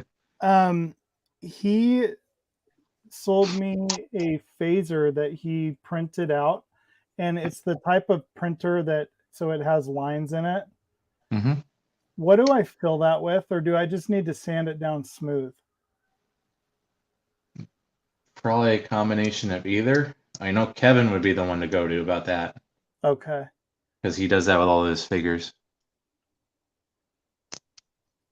Like they gave you the option with this 3D printed part to, even though it's not on the ship, but you can light up the back of the deflector dish area. Oh, cool. And comes with a better holder if you want to use SMDs for the thing that lights up the registry. Little impulse engines, impulse crystal. Oh, that's another question. Since I'm getting into, It come with a bridge, which is cool. oh wow, it's all clear. Yeah. Nice. Hey, welcome back, Kenny. You're saying FDM printing, I used to sand down the lines and then prime resin. You're good to go with a little cleanup. And then he's asking, who is that stuff from, Jalen? It's from ModelWorks. I believe they only sell files now because some of their quality control was a little iffy. They ended up with like bubbles or pieces missing. Well, not pieces, but you know, bubbles in 3D printing isn't too great. But Yeah. But this I also, because like I said, it was mostly on my Excelsior that kind of had a few iffy parts, but most of it was pretty decent. And for this kit, it was worth it because a lot of the places, like even Green Strawberry and Paragraphics, are selling just the bridge for, I think, around $30. And I know like the Green Strawberry comes with photo etch, but the Paragraphics is like, this is all you get for $40. I think I spent about $60 for this kit, and you get the deflector housing, impulse crystal, you know, the tips on the nacelles, and a more solid plastic with open vents in it, and a few other little pieces. Wow. That's not bad for $60. No. For the 1350 hood, There's two different. Edward came out with two different sets for it, and I can't get the Pontos kit because it's out of stock. But for I think around $80, you get all the extra parts and stuff for it for the 1350 hood, and that's, to me, that's not too bad. It's almost as much as I paid for the kit, but the Pontos one, if you go with the Pontos set, it's almost $200, which is way more than the kit was. The kit, I think I paid on sale at Sprue Brothers for like 130. Paul was saying, Kalan, you can use a variety of products to fill and finish FDM printed kit, Bondo, UV resin, epoxy, putty, etc. Whatever you find easiest. Okay, cool. Yeah, or Bondo actually is not a bad idea. I just wasn't sure how well it would stick to that 3D printed, whatever the resin is they use. Yeah. And round 2, stop putting your decals in the frickin' box.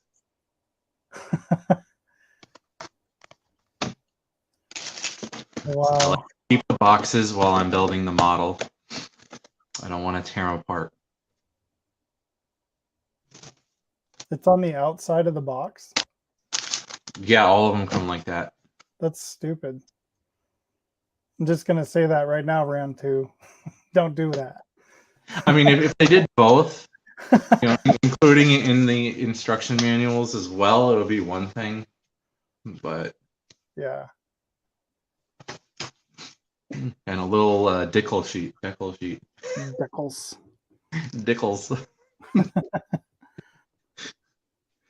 They're decals. Your decals make us sound like I don't know. Yeah, it's funny whenever I hear that. Not denigrating anyone. Decals sound a little more dignified.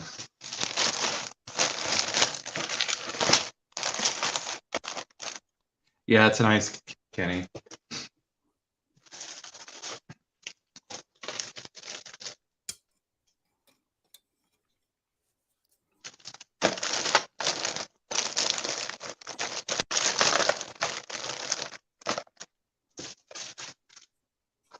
That's weird that the tip for the barrel is this little tiny extension you have to glue on. All right, now crap. Yeah, I had trouble getting the JJ prize repackaged, but I think I finally managed to get it. I swear these things like expand a little bit when you open them. Yeah.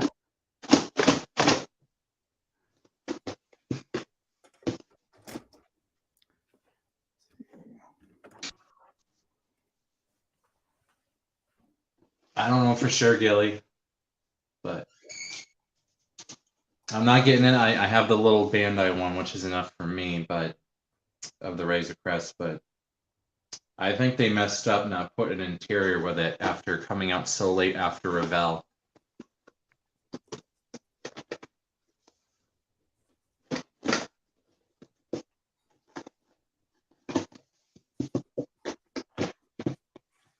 Close enough, but the only problem is when they don't.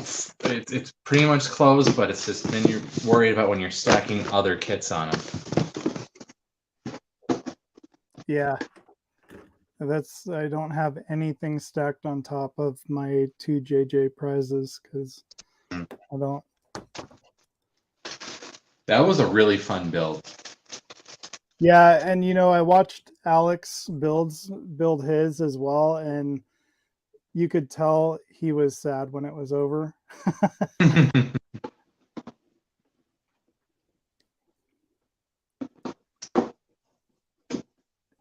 I'll probably never do Aztecs like that again because it was pricey, but I'll miss them. Yeah. Those were nice. Yeah, I think when I was pricing them out, it's like $40 some for the Aztec dummy. And I've yet to have tried them Um, I assume it's very, very time consuming. It can be, well, especially his. I have a lot of his. I haven't used them yet, and because you have to apply them individually. Uh-huh. I hear the guy's not as available anymore, but I went with Orbital Dry Dock for mine back in the day when it first released. Yeah. And his were a little less tacky, and came with transfer paper. That made it so much easier. But what made it expensive wasn't so much yes, the masks are expensive, but it was the paints I used. I used the same paints that Boyd Crompton used, Oh, Trekworks. yeah. The polytranspar taxidermy paints for fish.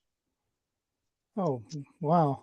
Yeah, because you know how like fish have those iridescent scales. It was perfect for doing Aztecs, Nice. but they're pretty pricey. Yeah. Of course, now a lot of companies have come out with stuff like that, and that are also acrylic. Because that stuff was lacquer, and I don't like using lacquer for various reasons. So I don't want to kill my cat. That's true. Yeah, it's so speaking of animals and chemicals, so we have two dogs. We have Sailor, who is a little tiny 22-pound. I call him the terrorist because he's like a terrier chihuahua mix, and he Yeah. has the qualities of both, which is super annoying. And then we have Holly, who like, and for some reason, like Sailor, he's bulletproof. Like nothing seems to affect him. But Holly, who is she's a German Shepherd Chow mix, and she's huge and very emotional all the time. And so it was a couple of years ago, right after we first got her, because I always spray uh, the plants and stuff, and I also have a bug killer that I Mhm. spray every year, and it's pretty non-toxic. Well, it's kind of toxic, but not if for California standards. Mhm. And she she broke out in hives, and she's allergic to something that is the uh, in the weed killer. Mhm. And also the same item might or it could have been I just one or the other because I sprayed them about the same time of year, but we figured it had to be the weed killer because the next time I did the weed killer, she got kind of the same thing, and so we just give her some is it Benadryl, Mhm. and then it kind of helps her a little bit. But yeah, I just you don't always think about the animals in your life, that things that you might be doing in your residence are affecting them. Mhm. They're more sensitive than we are. Yeah. I worry about my sanding and stuff, but I'm not gonna. I can't. There's a limit to how careful you can be. Yeah. My cat is 18 years old, Gilly. She's about 8 pounds. She's a tortie, A tortie? a tortoiseshell. Oh, It's like okay. Brindle and Yeah. dogs. Yeah. Okay. Gives them a unique personality too. They're really attached to one person and follow them around. Um, it's just she's got hyperthyroidism, and that medication cost me a lot, and now she's got arthritis and stuff. So. Yeah. I recommend these for Ooh. car polishing and also, but especially glass. Clear plastic. I think I've got. You can get these at various places. These I've gotten on the Hobby Link LINC Uh-huh. website. They go from 3,200, 3,600, 4,000, 6,000, 8,000, and 12,000 grit wet pads. I love these. Well, of course, I start out with the 2,000. But I've been able to use these, just sanding a little bit with each step, and I'm able to fully restore any clear plastic. Oh, nice. And then once I'm done, I'll do a little bit with the Novus plastic polish steps, and it will come out pretty much undetectable.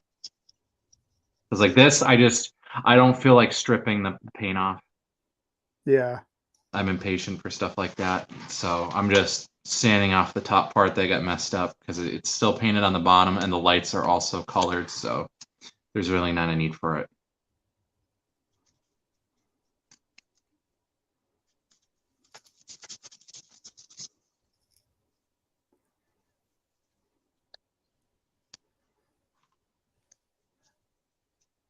Yeah, I now understand what people talk about orange peeling, because that's exactly what happens to the Land Rover.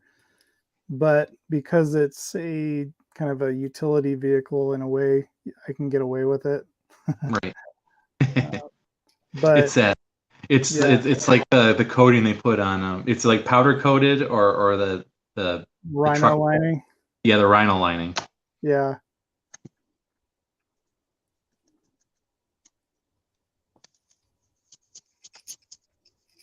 It's hard to avoid. Of course, my old place. Yeah, this place is in a really kind of fancy area, or so I won't be able to do any outside spray painting with spray cans. So I don't know what I'm going to do. I might have to break down and just decant my my metal etching primer for photo etch. Yeah. But I used to just in the winter, my old place, my doorway opened to the outside, so I would just crack my door open, hold it open with my foot and shoot a quick spray right in the doorway there. But I did that once when it was really windy, and I ended up with the worst orange peel I've ever seen. Hey, bud. How's it going, bud? And Chris was saying that the tip is the old way of making a hollow barrel. That would make sense. Instead of drilling it out. It's for those lazy modelers.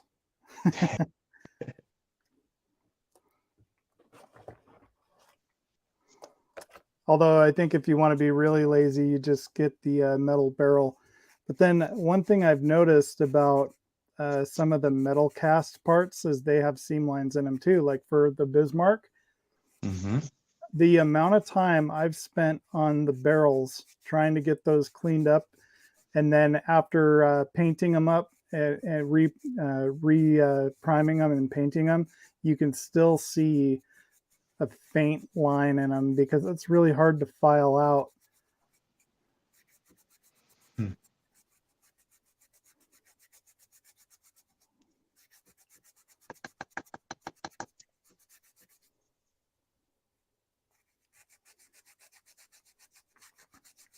I need to look at the barrels that Kenny that I bought from HobbyLink International for the Bismarck, because those actually might not have seam lines.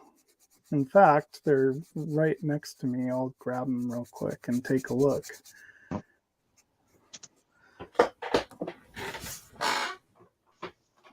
These are the green strawberry, or no, very fire.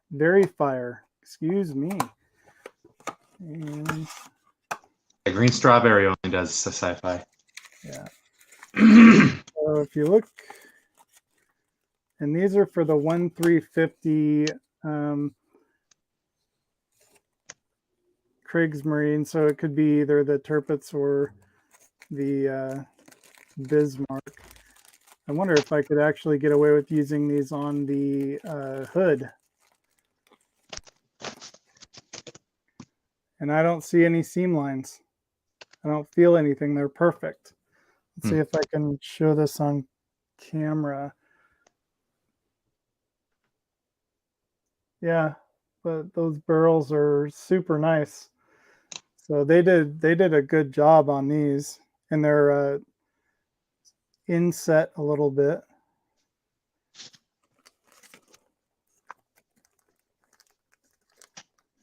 hood had smaller barrels. I think you are correct, good sir.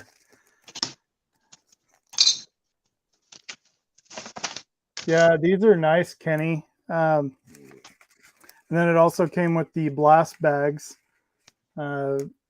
which Lewis and I were kind of discussing that.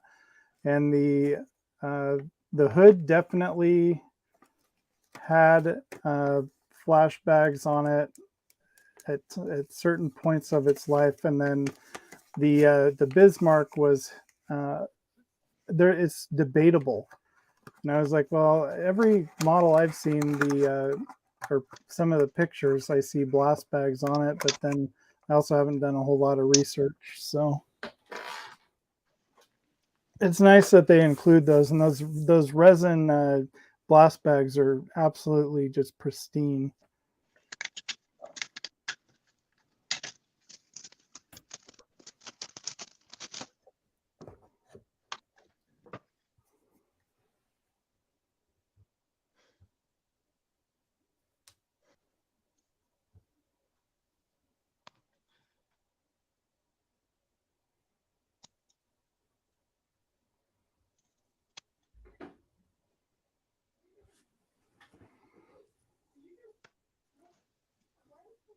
See a little bit of a mark from the top where the color is different from where I sanded, but it won't show through the slats on the impulse deck, so I'm happy.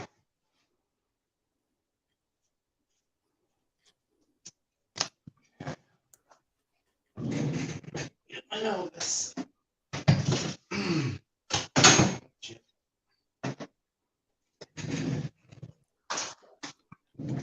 And I bought way too much of this stuff.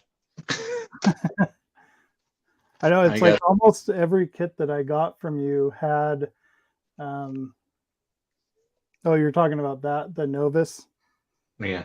Yeah. You mean? But no, I was saying almost every kit that I got from you has photo etch, masking, and all kinds of extras on it. Hey, like I said, I want to get them all while the guys are still alive. Everyone's getting... Although now 3D printing has saved a lot of it. but no, I recommend getting the 2 float ounce. It's like, oh gee, that doesn't seem like a lot, but you know, I'm not a regular car guy doing show car bodies, so I got the 8 fluid ounce, and this is going to be a lifetime supply. Yeah, no doubt. Yeah, I don't wax my cars, so we should, because the sun here does a number on them. Yeah, I'll have to get ready for bed in a little bit too, but good night, Kenny, Chris. All right. Take care, Chris. I'm not going to be up until what, like 1 or 2 in the morning. Thanks for joining us, Kenny. Yeah, I know it's hard because it's 3-hour difference. Yeah.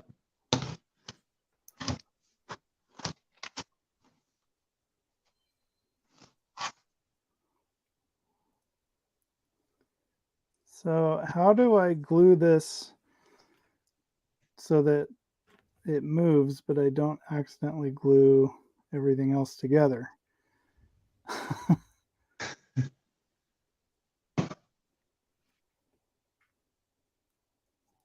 That's where I use sorry, more of the thicker stuff. Yeah. Otherwise, you are risking that because it's going to go everywhere.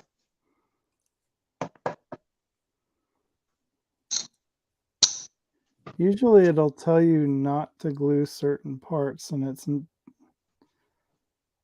it didn't say that here.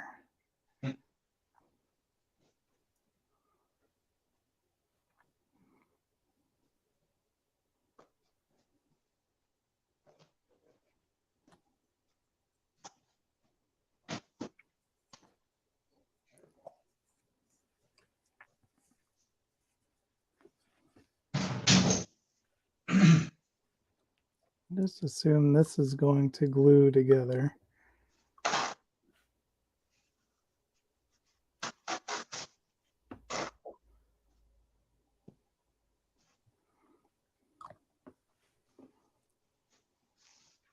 Don't tell Kenny, but I think I'm probably going to keep my Voyager kit. Are you? Yeah. Yeah, Plus, that's like one. I said, the expensive light kit and the photo etch and then everything else for it, it's hard to sell. Yeah.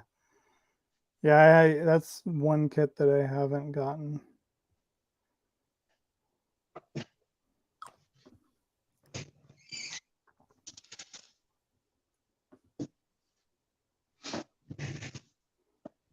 I think I'm pretty much, I've said this before, but I think I'm pretty much done with my stash. Yeah. About 100 models, I think I'm good. That'll keep you busy for a while. Yeah, at least until I'm 50, maybe. For the Jesse build, you know that Coca-Cola monster truck? Mm-hmm. That's the one I want. Excuse me. That's the one I want to build, but I still haven't picked it up. And I figured that one should be easy enough to put together, and just throw the decals on it, and Yeah. it should still look fairly good. Well, they go together relatively quick. It's just, oh, God damn, what is it with this? It's hold on. It's like I bag this stuff and I can't open my toolbox without being overwhelmed with the smell of it. It cannot be good for you. Good Lord, I don't know what to do with this stuff. I don't have anywhere outside of my apartment to put it, but this is bad. Bud said 100 is just the beginning. Yeah. Well, I figure, I'm 38 now, so maybe if it gets me at about 50, 55, I'll be doing good. It's just, everyone that's starting, that have houses because they've had families and they have the rooms because they had kids that moved out and they're starting older, they're kind of in better shape for doing this.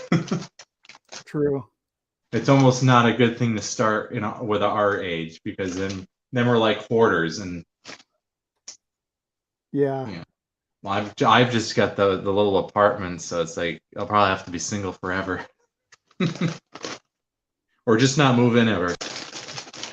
There you go.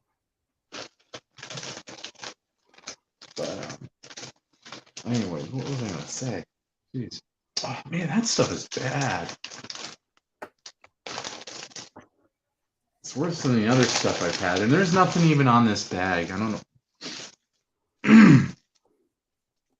Can't be good for your health. It never stops.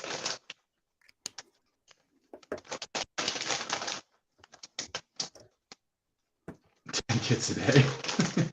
Oh, that's what I was gonna say.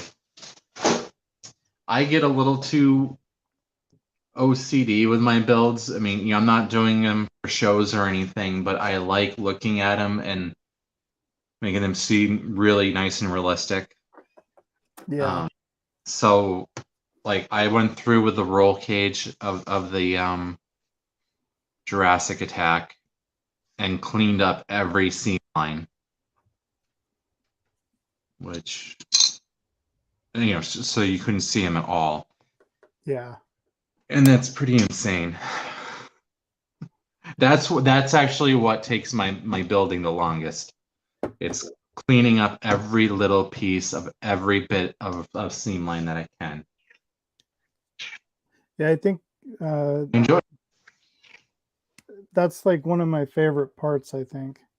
Yeah, it takes forever, but I do enjoy it, and it's worth it once everything's painted.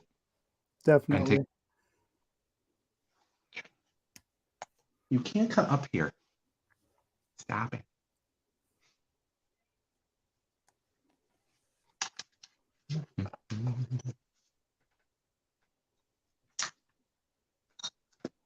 Yeah, I finally broke down and got a new knife. I always thought, I don't have arthritis or anything, so there's no need for one of these little curvy doodads that are rubbery, but they are not. They are a lot nicer. Oh, Jesus, cat. You can't come up here. And you're too. All right. I'm going to get fur all over my Tinga. I think the Klingons are allergic to cats. They only like their targs. The targ is going to eat you.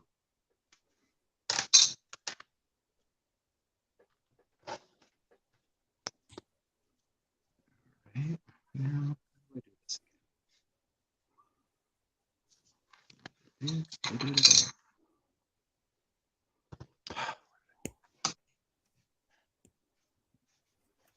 Okay, step 3.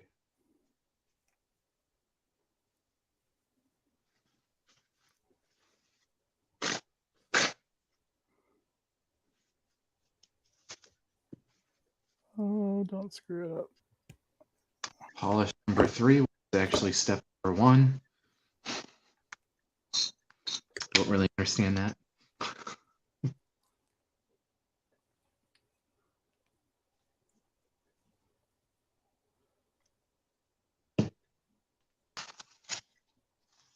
Yeah, we used to use that stuff to polish headlights. Mm-hmm. Polish headlights?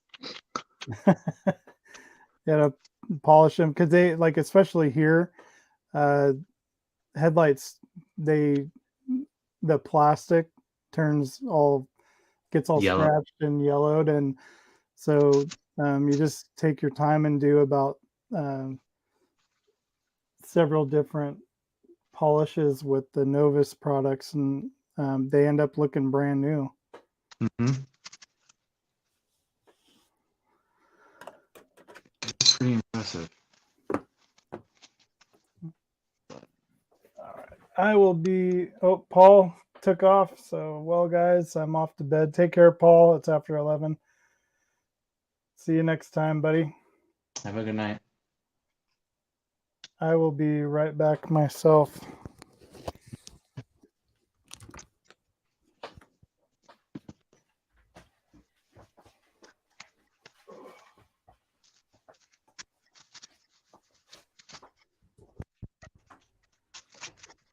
One thing I haven't been able to nail down is using my Dremel to do this.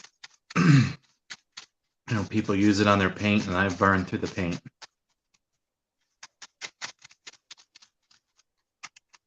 Although I think the wheel I'm using is a little stiffer. It's the one that comes with the regular kit.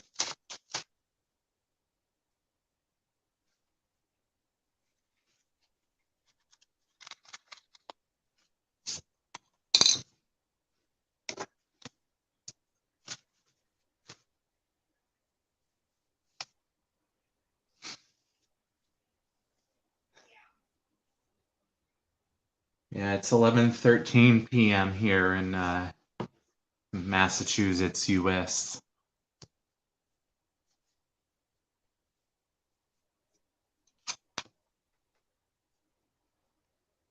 I think it's pretentious for us USAers to call us just Americans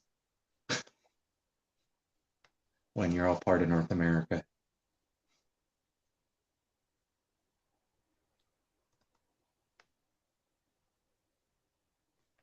It's a clogged bottle, so look at it while you squeeze really hard.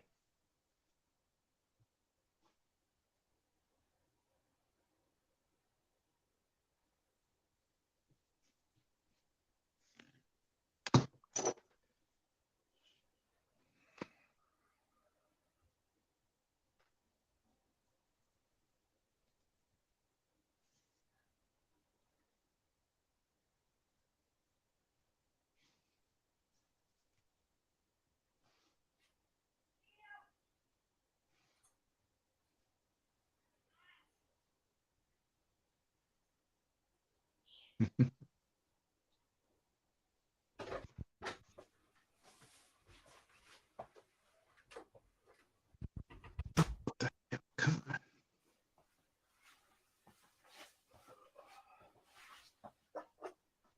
Is this something?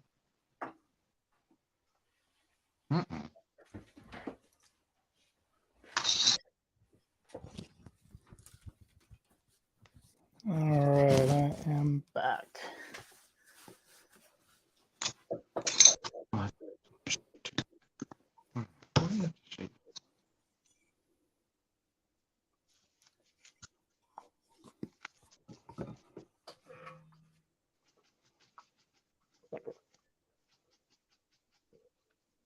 Too much.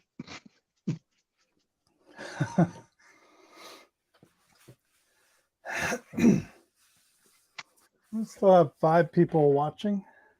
So, and I'm not sure the Facebook has like 2 thumbs up. I don't know if that means people are watching on Facebook or what. No, I think it's just a thumbs up.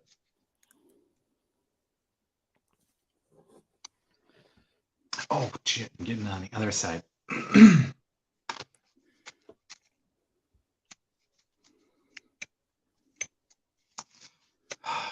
Yeah, this gun's going to need a little bit of cleanup. Go to the sink.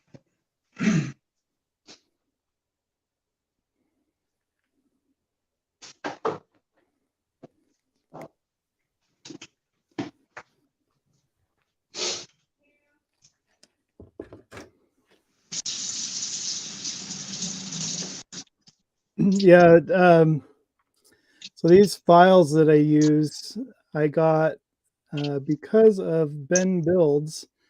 He has a set of files that were his dad's, and he uses them all the time. And asked him what they were, because I got the diamond file set, but the diamond files are just way too coarse. Yep. And these are like jeweler's files, and they are my favorite tool. So I owe it to Ben Builds for turning me on to these, because Yeah, I've got these. I don't know what brand they are, but I love them. oh yeah, you see yours have a nice little handle.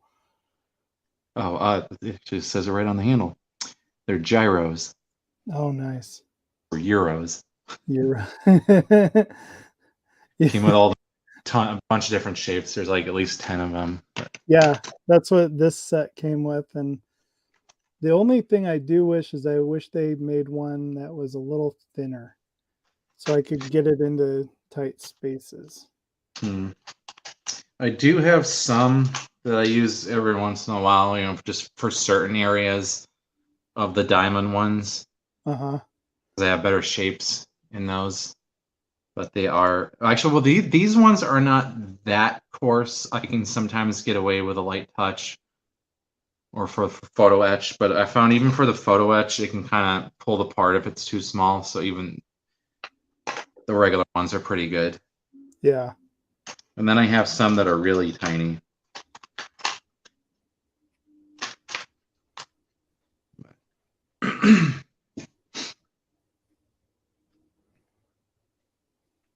Oh, and for doing my photo etch, I found these are my favorite blades, the shape-wise,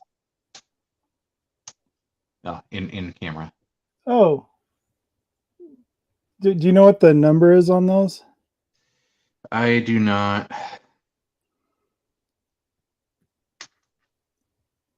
It just makes it easier for cutting it off.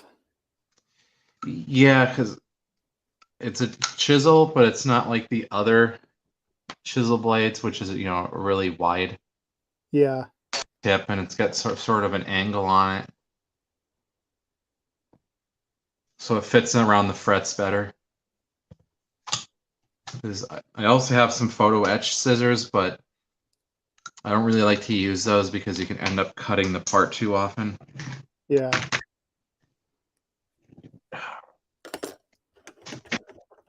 Ugh. Under the bench. There.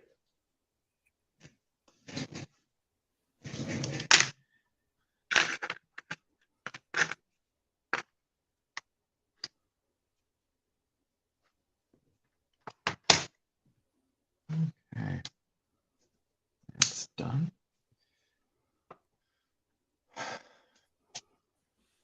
Oh, and Zelda's in the house. How's it going? Thanks for joining us.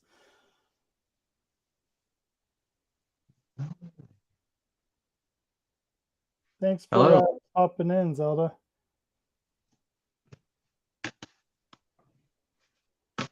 So, Gilly, the um, diamond files are better for PE. Is that model tank guy, Gilly? Yes. That's what I thought. Okay.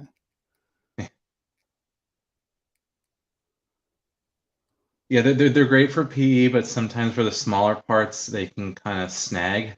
The diamond dust can snag the part. Because you want to use something that's harder than what you're sanding or Yeah. filing. But lately, I've just been using the regular files.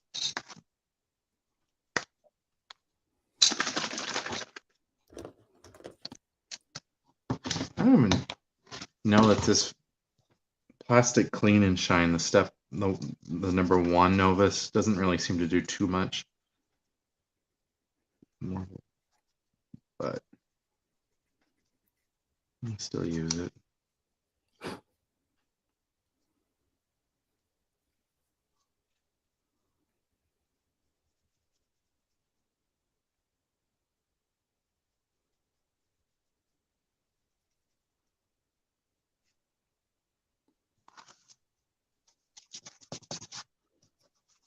So was Dirk gonna go to Wonderfest or no? I don't seem to remember him saying anything about going. I don't think so. He's got a house load of kids and Does he? yeah, I think so. I don't know how many live with them, but Someone.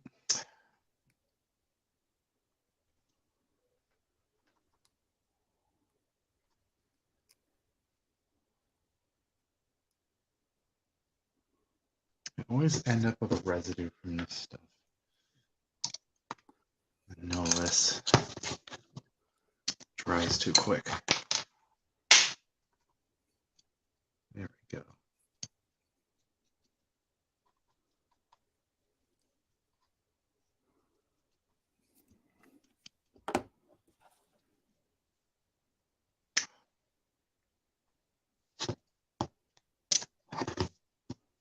I think it reacted with the paint a little bit.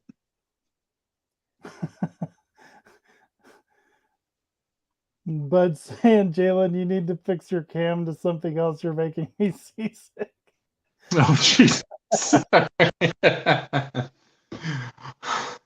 Well, of course, I also have my arms on the table doing this, so it's shaking it. But yeah, this is just a cheap arm holder clamp for the phone.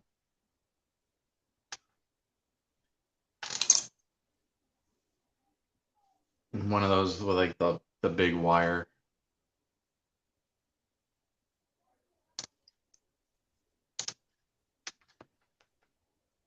And Zelda's saying he won a kit because Zelda does die cast like cars. I got it for the first time from our diecast friends giveaway prizes. And then he asked, "Can we just build it without glue?" Because it depends. I don't think it depends. If you get a snap fit kit, I think you can. Theoretically. Theoretically, yeah. Like the Bandai kits, like I assume you Oh still yeah. need. Yeah, you might have like 1 or 2 loose parts, but if it's like a skill 1, definitely. Sorry, I'll try to get back on camera here.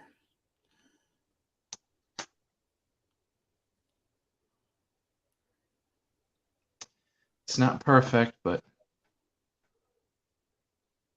it's pretty darn nice.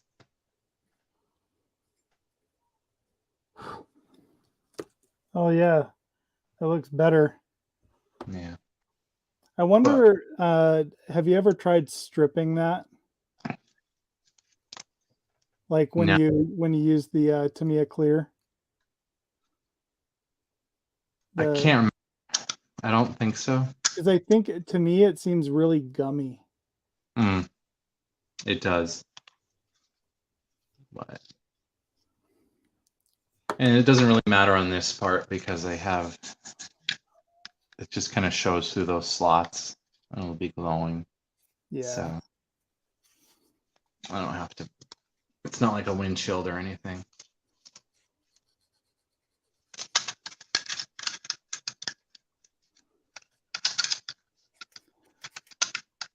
Yeah, the glass for the Land Rover was such a pain in the butt. Hmm. Well, It usually is part of a car kit. yeah. And what was weird was on that Land Rover, the Revell Land Rover, all the glass goes in on the outside instead of the inside, like most kits. And so you had to, any mistake, people will see it. So I did my best to try to formulate, uh, the black um, windshield sealant and kind of make it look as best as I could, like that. But it's still, you can see any mistakes I made. Hmm. Smoke lines? I'm not fully sure what you mean.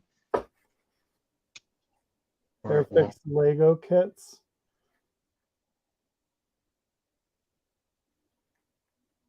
I haven't seen the Airfix Lego kits.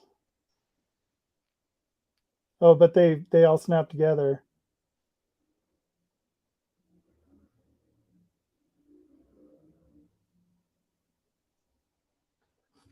yeah, I've seen those. They're like the Lego has some of those like Technic builds with the cars. Oh yeah. Airfix has some. Oh wow. Check. Airfix is kind of growing again, aren't they? Yeah.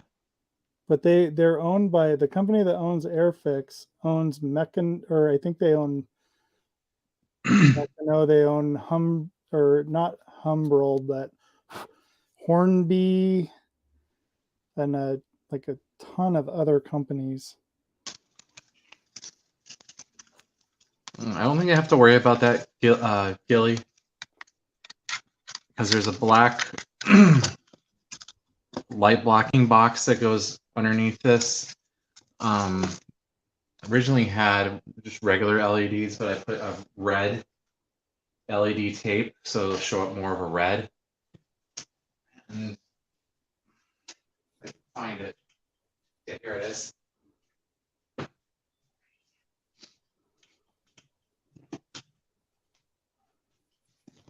think my power supply is in a different, seems far away than I had it in the old apartment. It doesn't reach. It comes with this piece, so I just, that's right. Yeah. I'll just kind of tack them together like this, and we'll fit in and then go on the larger part of the body.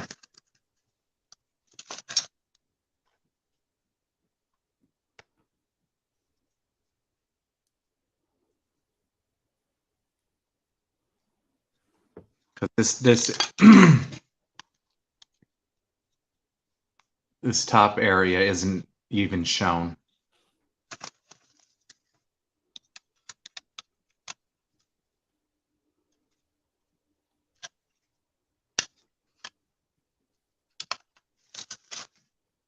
I mean, I guess there is some chance you might see a little bit of the LED, but when it's lit up, you're not going to see it.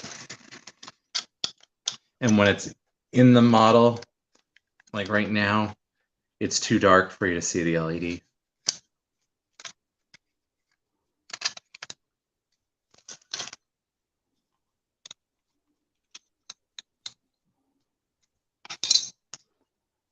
So, Bud, what are you working on tonight? Are you working on any of your 3D printing?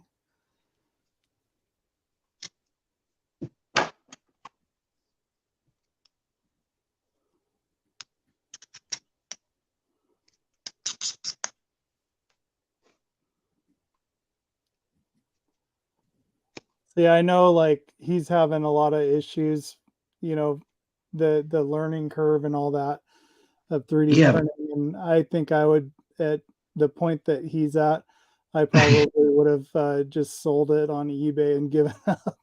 Yeah, it's too complicated, way too complicated of a deal for me for the resin printing. But Bud, your stuff goes beyond learning curve. I don't know what the Yeah. it's It's like good you're that, not I don't think you're doing anything wrong. And it's just really bizarre how you're getting like that tissue paper effect. yeah. But the good part is, enough people in the community are available to help him out. And Master Omar. yeah, oh yeah. Omar needs to just put out some damn instructional videos He does. so he doesn't have to keep repeating himself. My cousin loves pigs.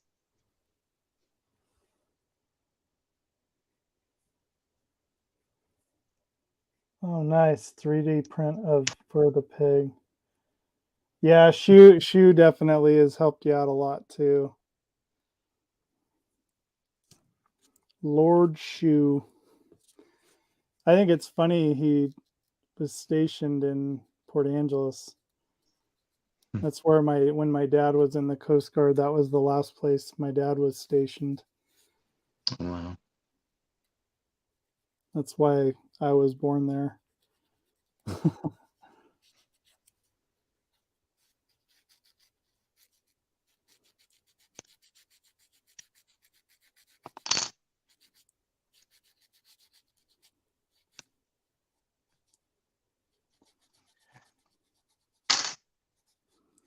I know this is so interesting for those of you viewing.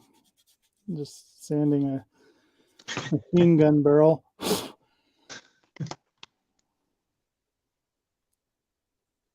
Does look better though. I like it. That's why we got to be chatty.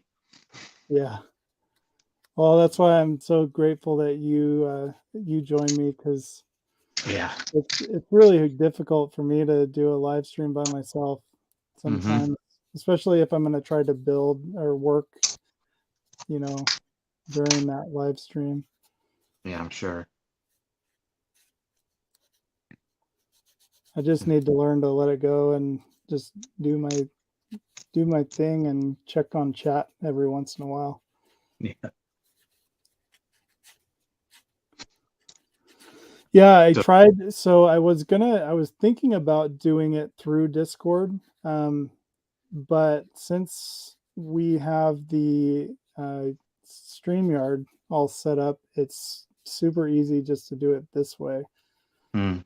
And that way it opens it up to Facebook as well, which a few people view on Facebook, but I don't think too many do. Okay. Yeah, I'm surprised more people don't join in on these. Yeah. Well, we'll get there. This is the first one, so. But I don't do a lot of these at times, and I don't hop on a lot of other people's streams. My attention is a little low, but also I don't want to wear out all my electronics. Yeah. I'm poor. Yeah. Well, yeah, I'm actually kind of surprised. I don't know how I'm coming across, if I'm coming across blurry or not, but my wife she's playing Gears of War, and No, fairly clear.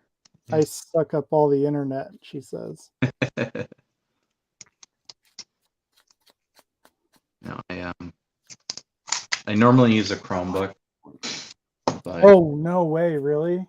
I'm on that stuff too often.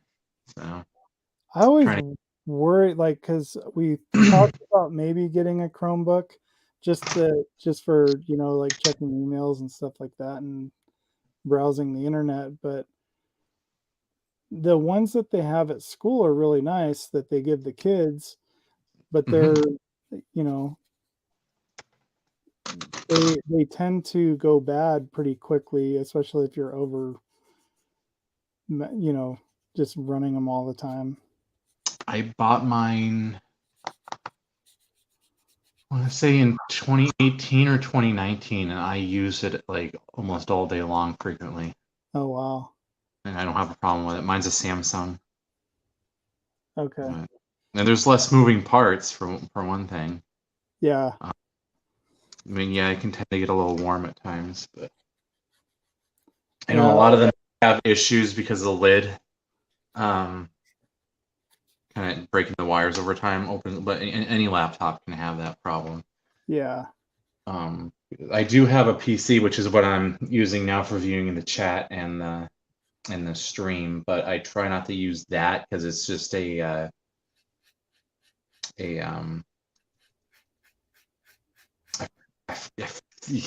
it's too late at night. It's one of the refurbs.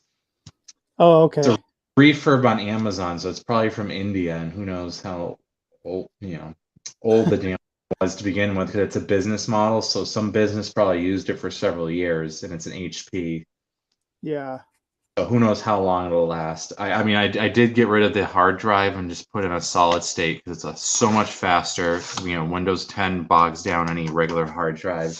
Plus, I've always had hard drives die on me. That's why I went with the Chromebook. Yeah.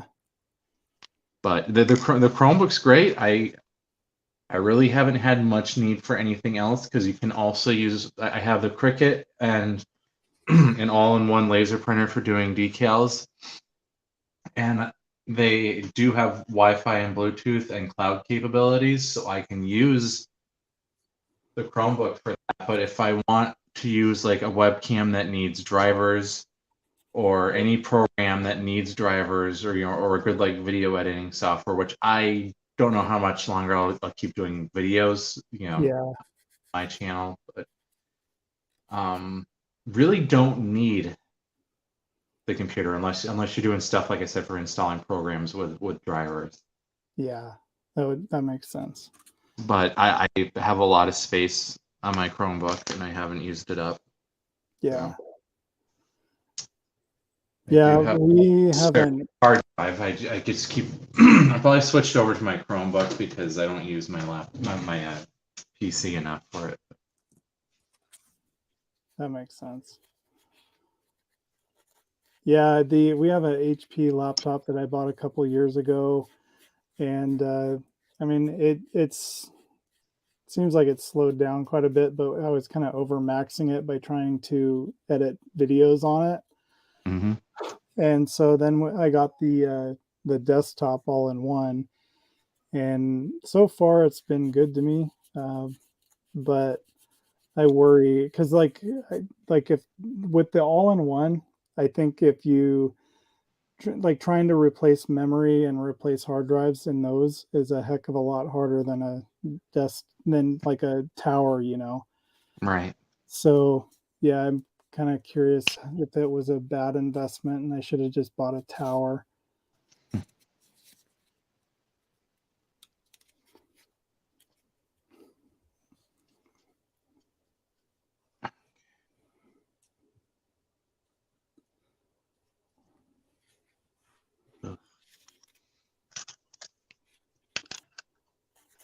It's good from a foot away.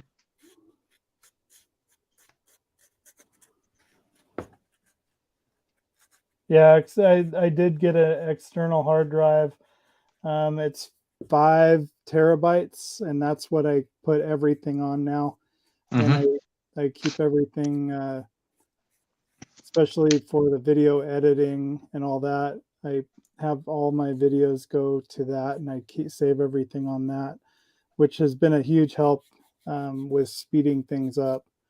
Yeah. I forget to update it often enough, but part of that's because I have the Google Drive. Uh huh. cloud. So Yeah, I haven't I needed quit it. using the Google Drive as much as I used to because of what happened to World of Wayne. He lost everything. Really? Yeah. He accidentally deleted it off the Google Drive, and they told him there was no way to recover it. Ah, good. Yeah, that is the thing that stinks about it.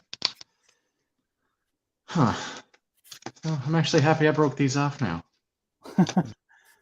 Well, it's like all it needed was that little half a millimeter, and now it fits perfectly in and out. So now I can putty it back up, and I'll be able to paint this as a unit. Where before these side pieces fit on the main deck, Uh-huh. and you'd have to attach this after, and then when with the clear piece in, and that would have been too much of a hassle. Yeah. Either taping or having us get everything painted and touch up. I don't like doing that as much. Not bad. Round 2 did a pretty damn good job on this thing. Everything just pops in. That's good. Everything fits. It goes together quick unless you're doing what I'm doing and adding all the photo etch and the complicated lighting from the competition. Yeah.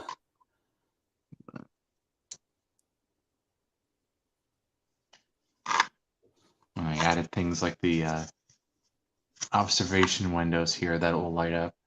Oh, nice. They did not come like that. It was solid black plastic. Really? Yeah.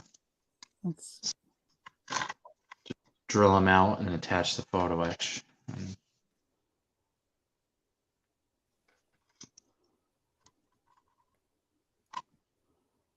It worked out though.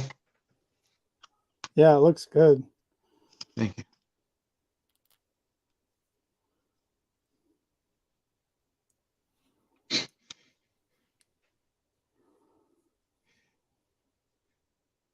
Damn, bud. You'll never need a streaming service.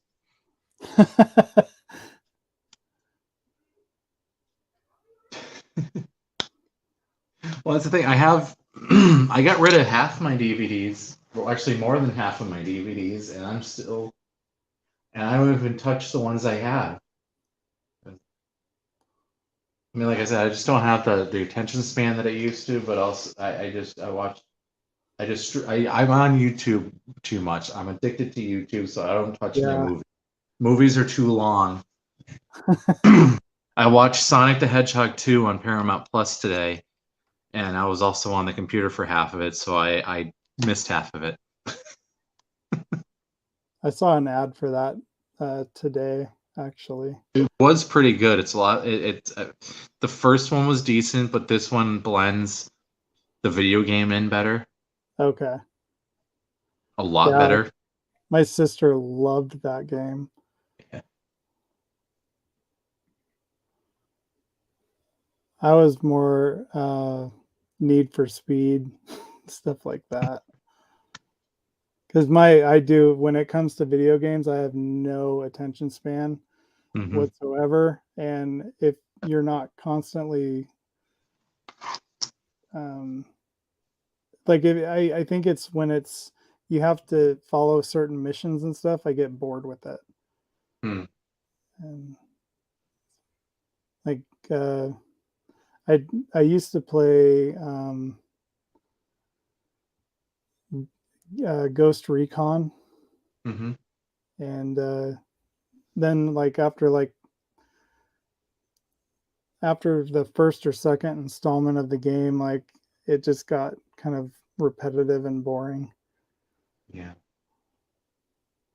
I've played a lot. I like the Mass Effect games and the Horizon Zero Dawn games and stuff like that. A lot of the open world stuff, but it also gets really tiring. And it gets overwhelming with all the crafting and having to do stuff, and it's like you're starting to take it a little too far. You know, where I have to like brew my own coffee in Red Dead Redemption. And it's like if I have to like take a shit too and like have commands to like wipe my own ass. Yeah, But it's so, coming so around. lately I've just been playing Gran Turismo 7. So Yeah, I played. I think do it's Forza 7, getting over. Yeah. and ended up that was like the most time I've ever spent playing a video game. Yeah, since I moved into this place, I just haven't really wanted to do anything else, video game wise. I don't want to spend that much time on. Yeah, Plus, once I found myself like walking around in the woods and fishing in Red Dead Redemption 2 for hours, I was like, I live in a place where I got woods now. I should go outside. yeah. Enjoy the outdoors. Hmm.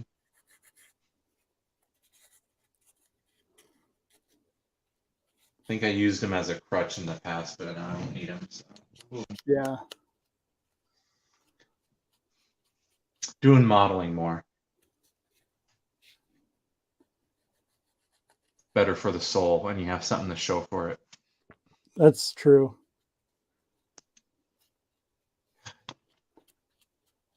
Always end up with residue with that Novus. Um, would And I'm using the microfiber cloth. Okay. I wonder though if you've sprayed a little water on it. Mm. Windex would Um, dissolve the paint, wouldn't it? Yeah. Well, I rinsed it under the sink. Oh, okay. Stuff dries too quick. So it's really bad if you got any detail areas around because it'll get right in them and you'll have these white spaces. I'm trying to clean it up with the step 1, which is the plastic clean and shine, and it's also an anti-fog, anti-static dust repellent. So who knows?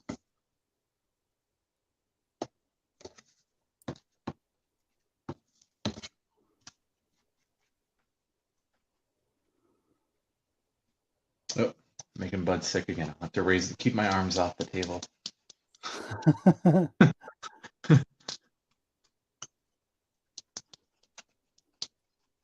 Yeah, but I mean, it's worth your money more now because back in the day when like Nintendo games cost, $40-50 and they're over in 10 minutes, it's not really a big bang for your buck, but like, played some games like Skyrim and I played it 3 times in the past, but like put 200 to 400 hours in it each playtime, it does make like the $60 a little bit worth it, but it's way too much of a time investment. Yeah, it can be. This is a good time investment.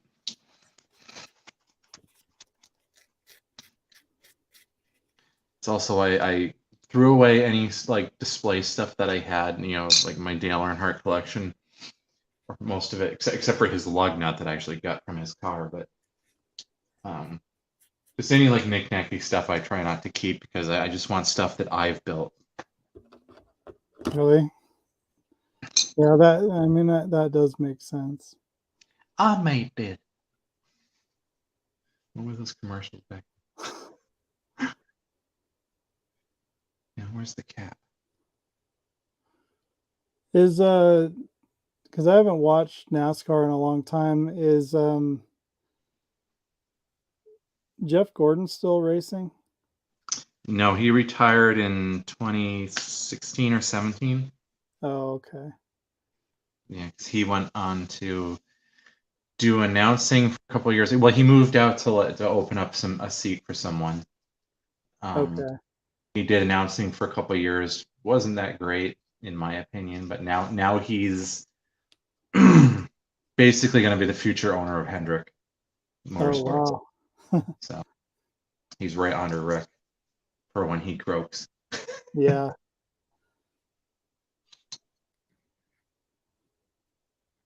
Eyeglass cleaner.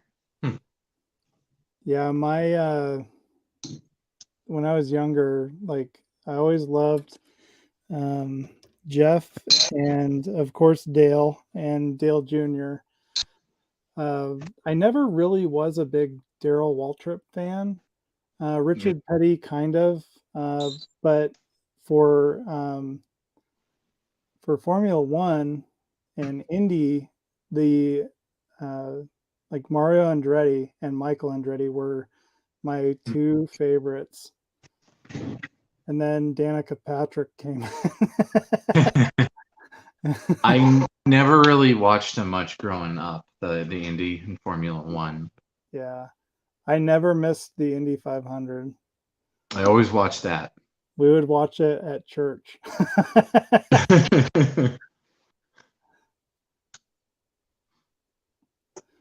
Yeah, they Which I gotta remember is tomorrow. is it? Oh, that's right. Or is it Monday or tomorrow? So I'm It's going to be Yeah, tomorrow because it's always on Sunday. right. And it's always a day of binge racing for me because after the Indy 500 is the Coke 600 at Charlotte. Oh yeah. Yeah, I wonder if I can find it on I don't have the stamina I had when I was a kid, but wonder if there's a way I can watch it online. well, you'd have to pay for it, but Peacock Okay. for the Indy 500, I believe, is having that. They're like $6, and then you also get all the wrestling pay-per-views for free. Yeah, I haven't watched wrestling in probably 7 or 8, well, probably longer than that, almost 10 years. Yeah, I used to watch it all the time with one of my buddies, and because he and his son really loved wrestling, and yeah. it was always fun to watch it with them. But like my wife is not into sports. Well, it was my ex-fiance that got me really hooked. She used to take me to the pay-per-views. Oh, really? I've seen like Hulk Hogan's last couple matches. That's cool. Shawn Michaels, Mick Foley, Ric Flair, all those guys. Yeah. Ricky. But yeah, I'm not into it as much anymore. I'll occasionally watch the big stuff. I had a friend that would always get all the big fights for boxing. Mm-hmm. And I remember was it the Holyfield fight where it lasted like literally like less than 3 seconds. And I can't remember, but it was funny because, we always would have a big party at his house and his wife would make all kinds of stuff. It was almost like a Super Bowl party, but for boxing matches every time. And so, I mean, I don't even think I had cracked open my first beer and the fight was over. And I was like, that's it? And he's like, all right, everybody out. And I was like, dude, like $70 for this shit. But no, yeah, it was funny. We just ended up watching like the highlights and stuff. And then they played another boxing match after that one because it was over so quickly. But yeah, it was funny because he would pay good money. Keep going. You gotta stop that.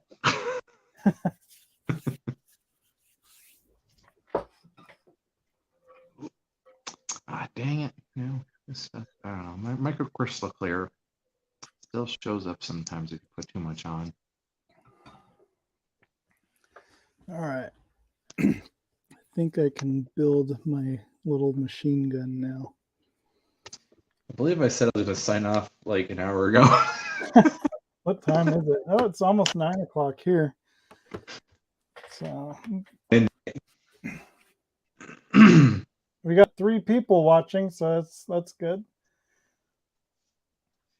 Yeah, I got some marching band alums that live in Washington now. So when we do our monthly get-togethers on Facebook, we have to remind them that we got to go to bed. Yeah.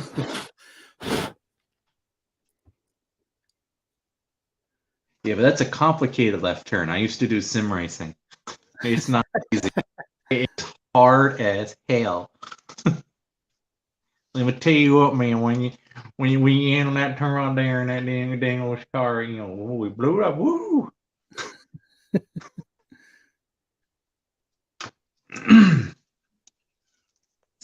I did the NASCAR racing series, especially the NASCAR Racing 2003. I mostly did that just the single player because you could download every season ever. But then I was on iRacing when it first few years that it came out. I wish I had stayed in it. Some of them are actually making some good money. Really? Yeah.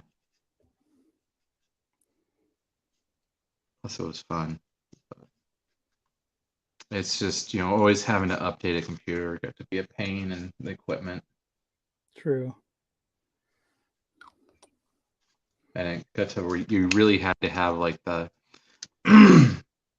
force feedback in order to really have control of the car. Yeah. And now people are doing direct drive systems that will literally break your bones. Wow. And those things cost like a few thousand. And that's not including the motion rig.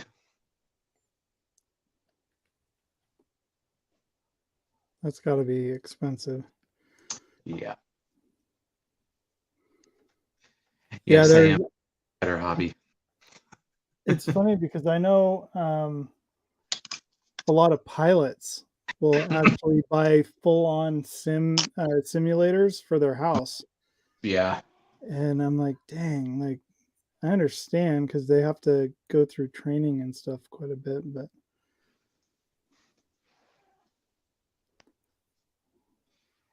Yeah, but it's not. It's just friend of mine growing up, he was also into the Microsoft flight simulator, and I know some people get like the cockpits for them just for leisure, and that stuff's a little crazy. yeah. A whole real time like 30-hour flight, and it's like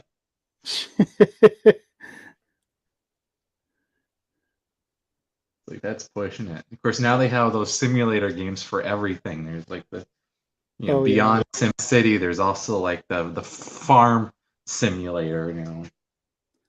Yeah, I admit that I actually own that game.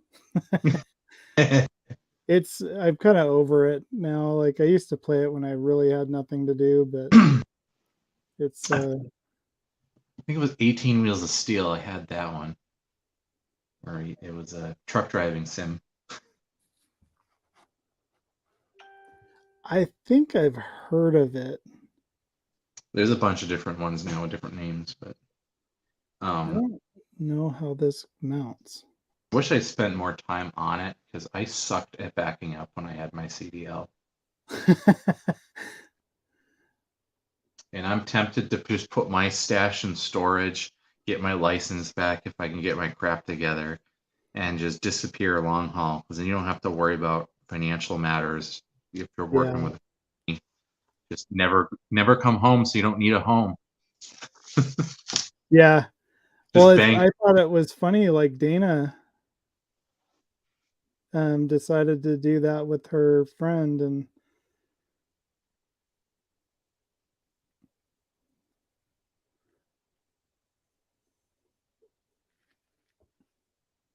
always, I don't know. My wife was thinking like trucking would be a good job for me since I probably won't be able to go back to my old job. But trucking can be bad on your back.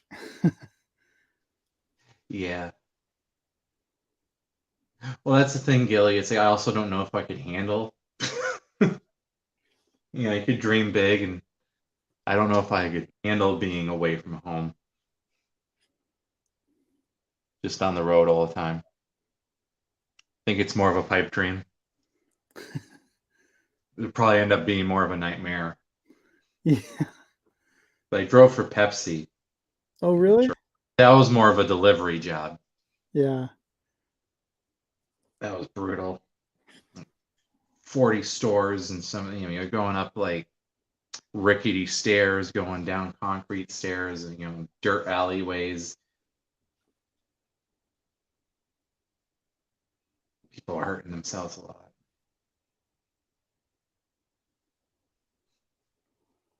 Yep, it's a pipe dream.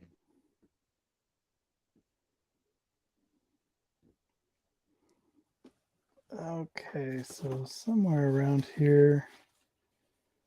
Because that's the thing, a lot of those jobs, whether it be truck driving, you know, piloting, or just anything that takes you away for a long time, it seems like an adventure, but Yeah. Well, it's like when I was a kid, I always thought that, you know, like getting a job as an underwater welder. mm, But those guys, they're gone for 3-4 months out of the year. yeah. And when you're young, I mean, yeah, that's a good job or kind of a dream job, but That's the thing, is like, do I really want to drive 10 hours a day every day yeah. for the rest of my life? And those things are like monsters of their own. They're not like a car or truck. But that's another thing, Gilly, though. It's like my cousin is a head chef at a college, and that's nuts. She works like at least 80 hours a week, I believe it. living in the kitchen. Yeah.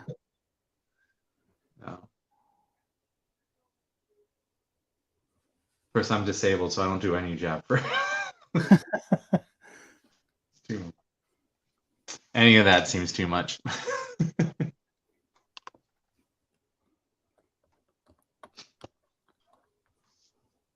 So we've been going for 3 hours, and thanks everybody that stuck around. Yeah, it's pretty impressive for a first outing. Yeah. Actually, it's more than impressive.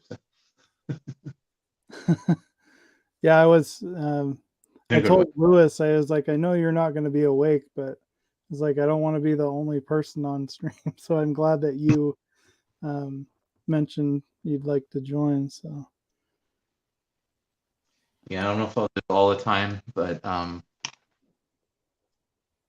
was definitely happy to do it today because I was falling behind, and I was also really scared to get, well, not scared, but you know, I was intimidated by the mishaps on my Katinga, like I said. yeah, And this, you know, I'm more focused on chatting than I am doing the work. So it got done, yeah. where it's been sitting there for months. Well, that's like the hind, and at some point I'll get to it. uh, the I don't know if I'll finish it though before the deadline, but um, the JJ prize I have to pull out of that because for the Star Trek build because I'm never gonna get started on the JJ prize this year. Hmm.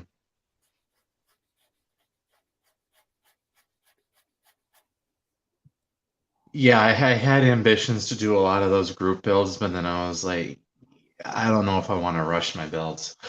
Yeah, that's kind of see, and that's when I first, signed up for everything. I was all gung ho about it and thinking, oh, I can do like 12, 13 builds at a time. And now I'm kind of at that point to where I'm like, I want to slow down and more or less just focus on a couple things at a time instead of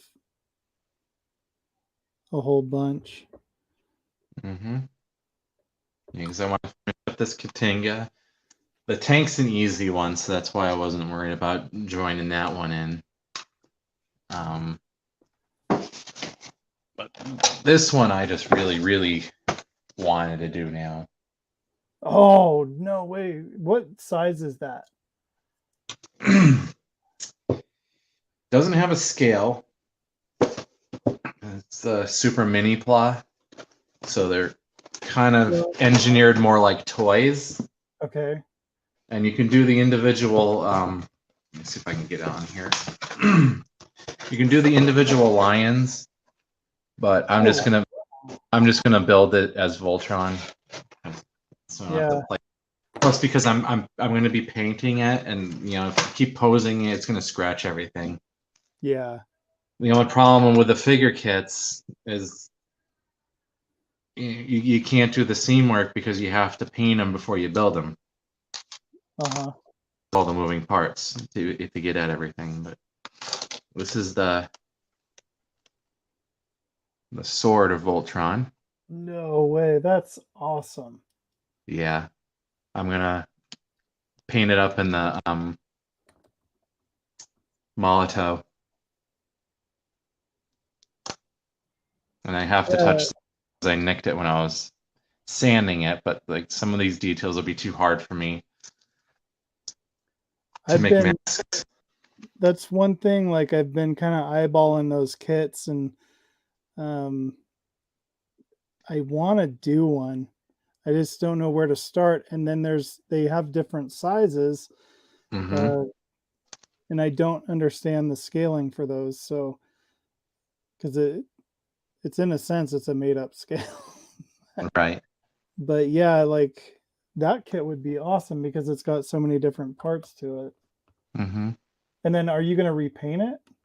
Plus, yes. Okay. And Voltron just looks too freaking cool, and it's from childhood. So this is the shield that Bud calls the throwing star. That's cool. Yeah, they Bandai made this kit, a version of this kit back in the 80s. It was really well. Bud has it. Oh, okay. Up in Pennsylvania, unfortunately. But yeah, I'll fix that for him someday. I can't. You've been with HLI almost as long as Bud, haven't you? No. No. No, Bud's been around. What, you've been around since what, 2010, Bud? Since the beginnings. Yeah, I got back into modeling hardcore as an adult with the Enterprise Refit 350, which I just painted up and then it yellowed because of the rattle cans I used and I used to smoke.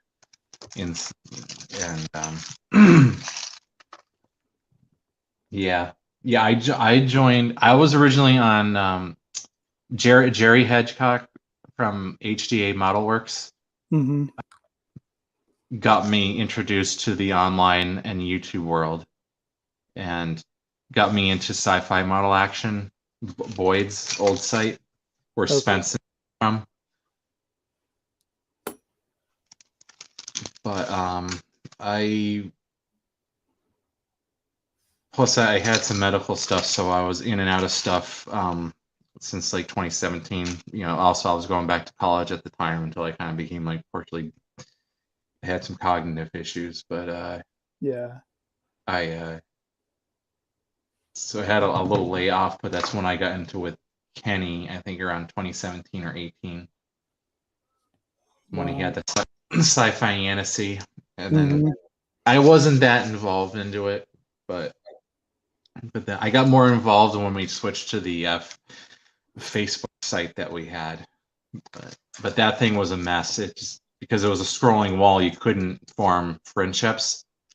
It wasn't until I was goaded to join Discord that I, really got into the community. Okay. Even though I was on here for years. Yeah. But okay, so what am I doing? Voltron. Yeah, I remember the first stream I watched of Kenny's. I was kind of like, "Oh, this is different," and so I ended up subscribing, and then wasn't really too focused on it. And then once I really found the community and got more involved there, that's when I really was like, "This is a nice space." Everybody here is, for the most part, everybody, is kind of on the same page. Whereas in other groups, like Dirk was saying, other groups, it's just they're bullies. Yeah, or cliquey, or just not that social. Yeah. So that's why I really felt home with HobbyLink International. yeah, they get the anti-bullying, politics, religion, and Yep. so you really gotta subscribe to that because stuff happened recently that Yeah, I okay, don't understand that. It's like I'm still kind of not to shocked. stuff or details, but making people look to be kind of idiots when you don't know what's going on, why we do the things that we do. You just make me look like, well, we don't have time for that. Yeah. Yeah. That's where I'll leave it, and I'm not saying anymore. But Exactly. Ooh, so I get to take the top of my tank apart now. but especially for someone like me, it's nice to have a community. Exactly. Yeah.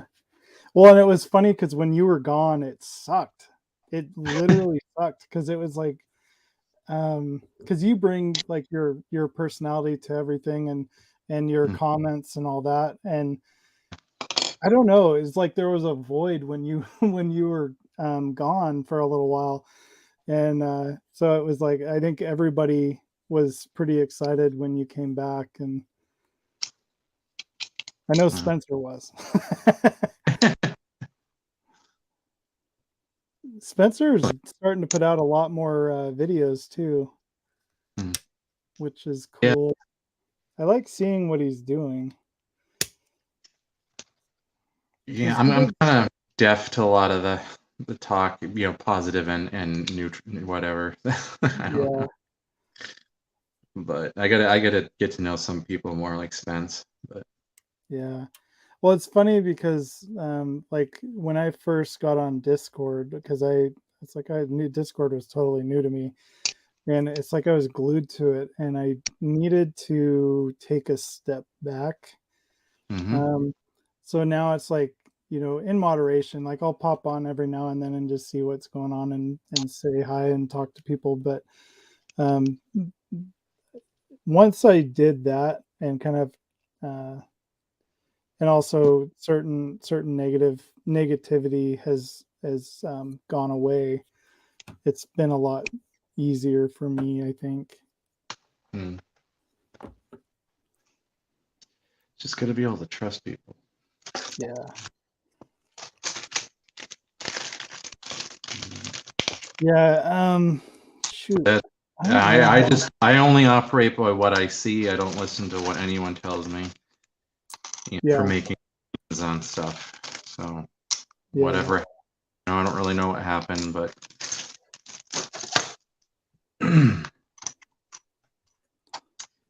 um, They want you to drill a hole.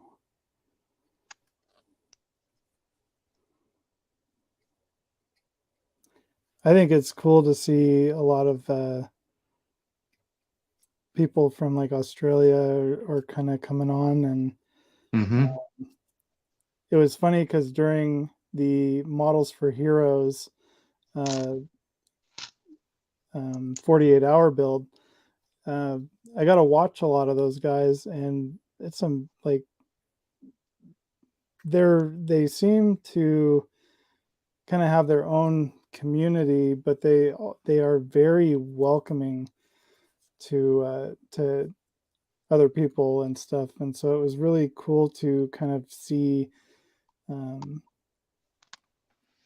see those people, because I mean for them to join a group like Models for Heroes and do something um, to support a group that not necessarily has anything to do with Australia was pretty cool.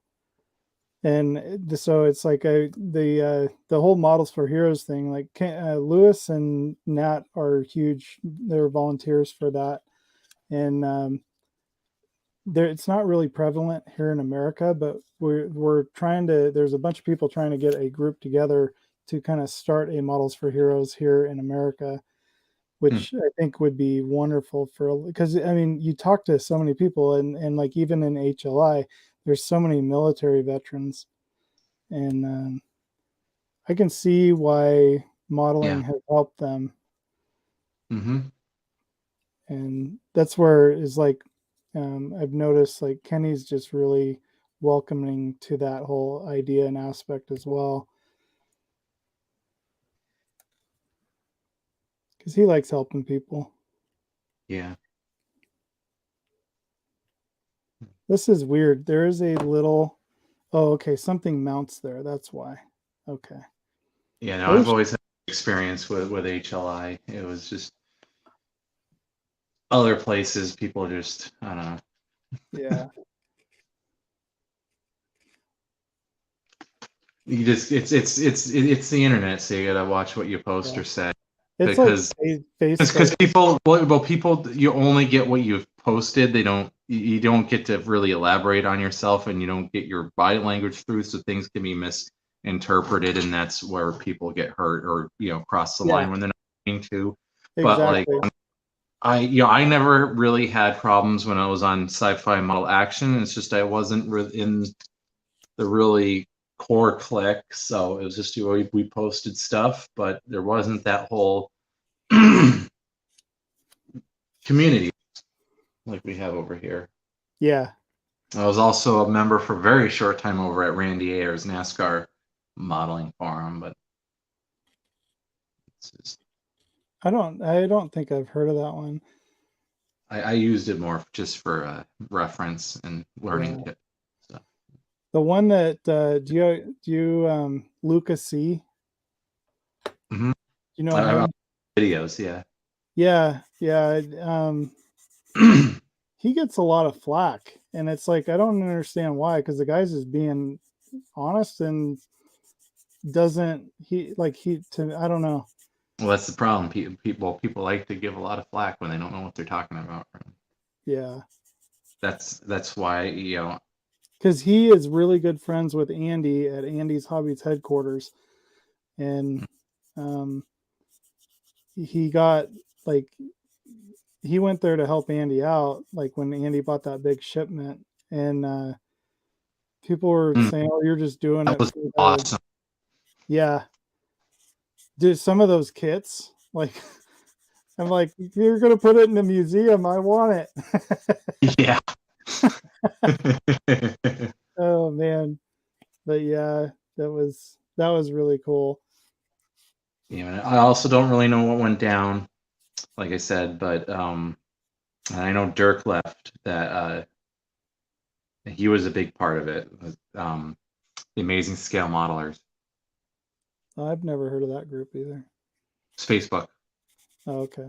Well, actually, it originated on Google Plus. I did that for years. It was actually pretty good on Google Plus, but I think one of the guys kind of forcibly took over from one of the other guys, and it just kind of went down the drains. And like with everything else, people just can't comport themselves in a respectful manner, and or just the community is not there anymore because people don't. It's like it's the problem that HobbyLink International has on Facebook only.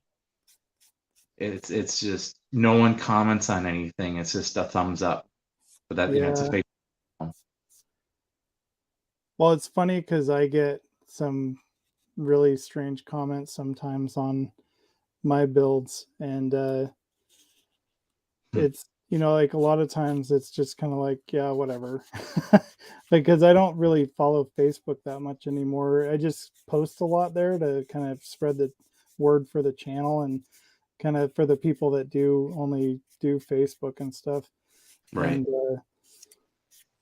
And then I've it's like, again, like sometimes you'll get those snarky comments in your video too, but it's like you just let it roll off your back, because it's like you said, they don't know the whole story, and just you're not like not everybody is trying to build a historically accurate model. I've surprisingly not had any negative comments, which is extra surprising for someone like me. But Yeah. Whoa, what the? My PC I believe, is dying. Uh-oh. I don't know. It might be the monitor. If it's the monitor, I'm going to be pissed off because I had a 19-inch TV that I threw out that I could use Oh no. when I moved. It's well, let me show you. Is this... Hold your line, bud. Oh yeah, it's dying. Yeah. I had that happen to a laptop once, and it was the most bizarre thing. And then it was fine for a couple of days, and then it just went black. It was Is so honest? mad.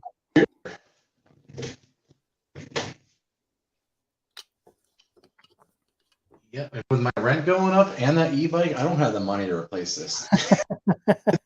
It's a good thing I only really used it for my videos and my decal. Yeah, it just went black. Oh, scanning for signal. So it's the computer. Oh, is it the computer? Huh. Yep. That's what I get for getting a refurb. Maybe it got a little too warm, the motherboard and video. I think boot. Well, it just restarted. Looks okay now. Oh, weird. I wonder, could it be the motherboard having a communication issue, or? I don't know. I would think it'd be more of a heat thing. Yeah. Time heating and cooling, will cause micro stress on the boards. And that would either affect something on the motherboard or on the graphics card.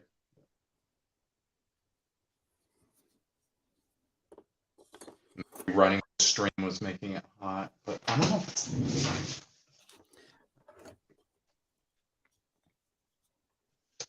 Air coming out of it isn't hot, but who knows?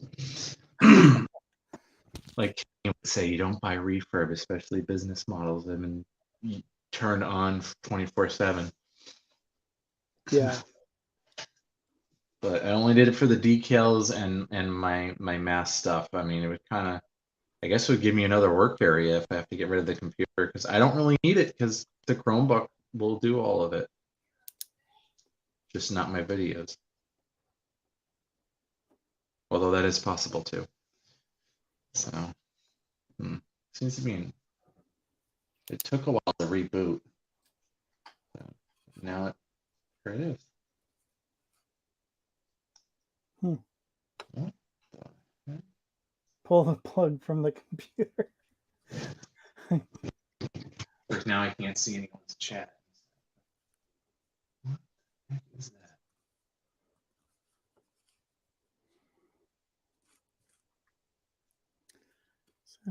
I'm afraid to attach the barrel. I need to paint some parts of it before I can put it together. I don't recognize that little icon. But hold on, I'm gonna switch this again. No, you're not gonna be able to see that. Oh yeah, don't. What did I do?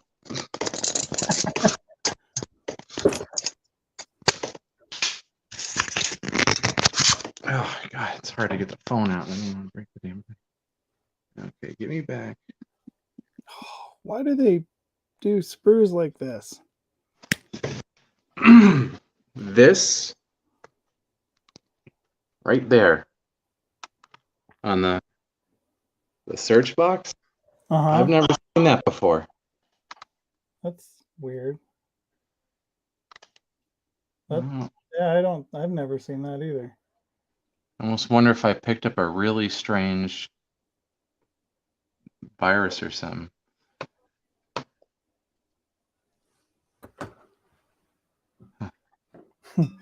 But I need a new computer. This laptop is just hanging on by tape and glue and so on.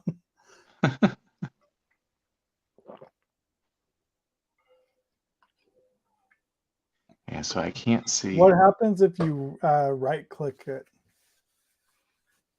Or did you already do that?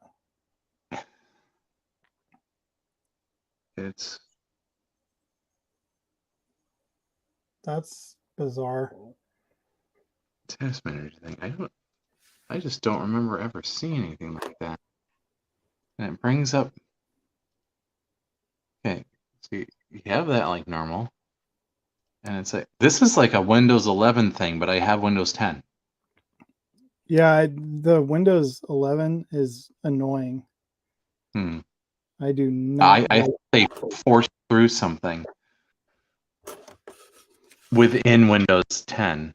It's very possible because they actually forced me to download it by being tricky and saying that they popped up a thing and it said your so and so, or I think it was my modem. It said your modem is not compatible with the Windows 10 and you need to update. And my internet was super slow and it slowed everything down. And then I ended up doing the update and I hate Windows 11. And I was told that it's possible like it was overrunning stuff to slow it down. And I'm like, why would Windows do that? Like, I don't understand why Microsoft would pull something like that to force you to change your software.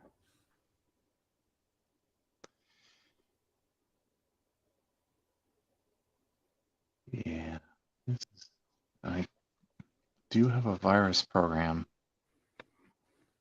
Spybot, I think. But yeah, I'm gonna.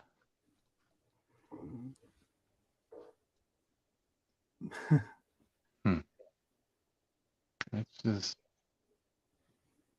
Well, that could have just been an addition for Windows 10 that I'm just noticing now because I never use this computer. Yeah. Although I would miss GIMP from my image processing. I don't know if they have that on Chromebook or not. But it's nice software that's like a free version of Photoshop. But yeah, so this one's going night. I've never experienced. I mean, it acted like it was an overheating issue. Yeah, that was weird. But then it rebooted itself and was fine. So I don't know. I'll have to check the fans and everything. So I can't see the chat anymore. But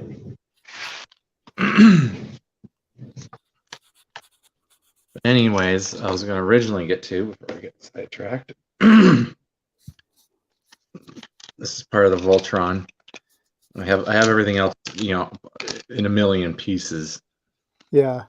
For priming, but it comes with these little heads that are for kind of more in scale for when you just do the lions. But I won't be doing those, so I'll be putting on these bigger heads. Some people don't like them, but it actually matches up with what the cartoon has. Nice. It would kind of give them like a wrist function if I kept the smaller heads, but they're harder to paint because it splits the skulls in half and then the jaws in half. But the cartoon didn't really have wrists. It was stubby. So that's what I'm gonna do. And it just has tons of parts. Like this right here is just for the black lion. Oh wow. And even those are fairly big. Here's the blue lion, and this is without the lion parts, without the legs and stuff that I'm not using. So. Wow. Like the green arm. Where did you get that kit at? Spence gave me the link because it was when Eric Spence and I think Spence said he was feeling blue, so we started just spamming about Blue Man Group, but then you know how we get on Discord, so I started we started doing the meme off with Voltron, and then I was like, it would be cool if they had a kit of that. And then of course problem, that's the problem with HLI Discord is it's cost me a lot of money. Yeah. Not exactly from peer pressure, just from people showing me things. Because then I found that it did have a kit, but it was sold out where I was looking at it. But then I think Spence found me a link and I bought it. So it cost me about $90. Wow. That's not still it's not too bad for what you get. No, I mean it's not up to snuff with the Gundams. Yeah. Like it doesn't have the poly caps for the joints. It's just plastic on plastic. And it's a slightly more toyish plastic because it's meant to be played with. Mm-hmm. It's a little cheaper because they came in little kits initially, just in each individual lion. Or the mini plot is a whole scene for all of the 80s and 90s, mecha Yeah. like cartoons, animes that they had, and TV because they also had it for all of the Power Ranger Megazords.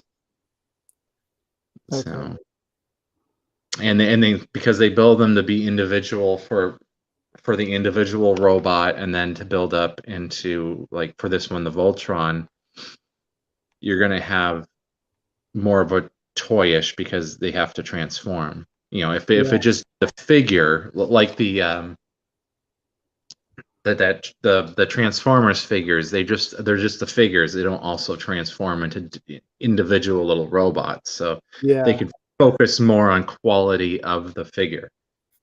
But that being said, now that I've been putting it together and stuff, it is a lot better quality than what it seemed in the reviews, and it's a lot better size.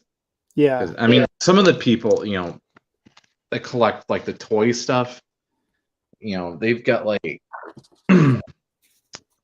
8 different editions of Voltron, different versions. They're put out by different companies. Yeah. And they got like giant ones. It's like those guys are crazy. They got their whole rooms are full with like 1,000 models. Yeah. And I'm worried about just decorating my walls with my models. Shells. But yeah, it's just I don't know. I wasn't I was a casual fan of it. So like I don't know the episodes or the characters that great, but I mean that is, in my opinion, the coolest looking mecha ever. Yeah. It's so cool. It's just done right. And I don't really care for the more streamlined, updated version. It's too skinny. I like the chunky 80s look. But No, I like it. and I hear they're kind of fishing around for making to different companies to try to make a live action, which I think that would be freaking awesome. That needs to happen.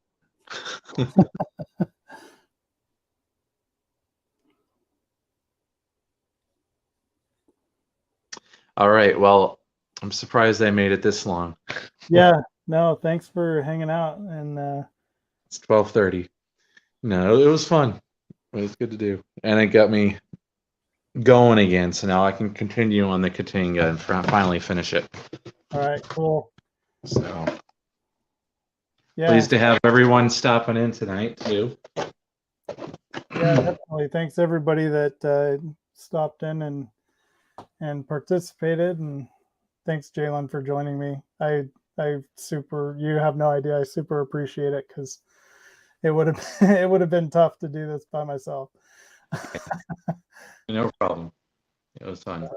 Yeah. You have a good night. You too. I'll see you later. All right. Bye. Bye. And cool. Well, thank you everybody. It's been 3.5 hours, so I think that's pretty good. And thank you each and every one of you for joining us tonight. And Gilly and Bud, you guys are it.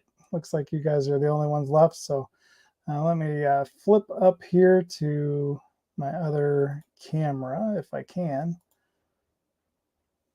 And I'm going to hopefully try to do a little bit more work here on my tank. And then, yeah, it was good to do this. So I hope you guys enjoyed it. And we were able to at least keep everybody entertained. So we'll be doing this again every month on the last Saturday of every month. So right after at 6 o'clock Pacific Standard Time, right after Kenny's HobbyLink International monthly giveaway. So you can look forward to that if you want to join in and work on your group builds or work on anything. It doesn't matter what you're working on. You can pop in and join us, and just kind of gives us a few hours to really spend some time chatting and building, and just kind of getting work done on some of these projects that may have taken a back seat. So thanks again, and hope you guys all have a wonderful rest of the weekend. And other than that, I'll see you guys next time.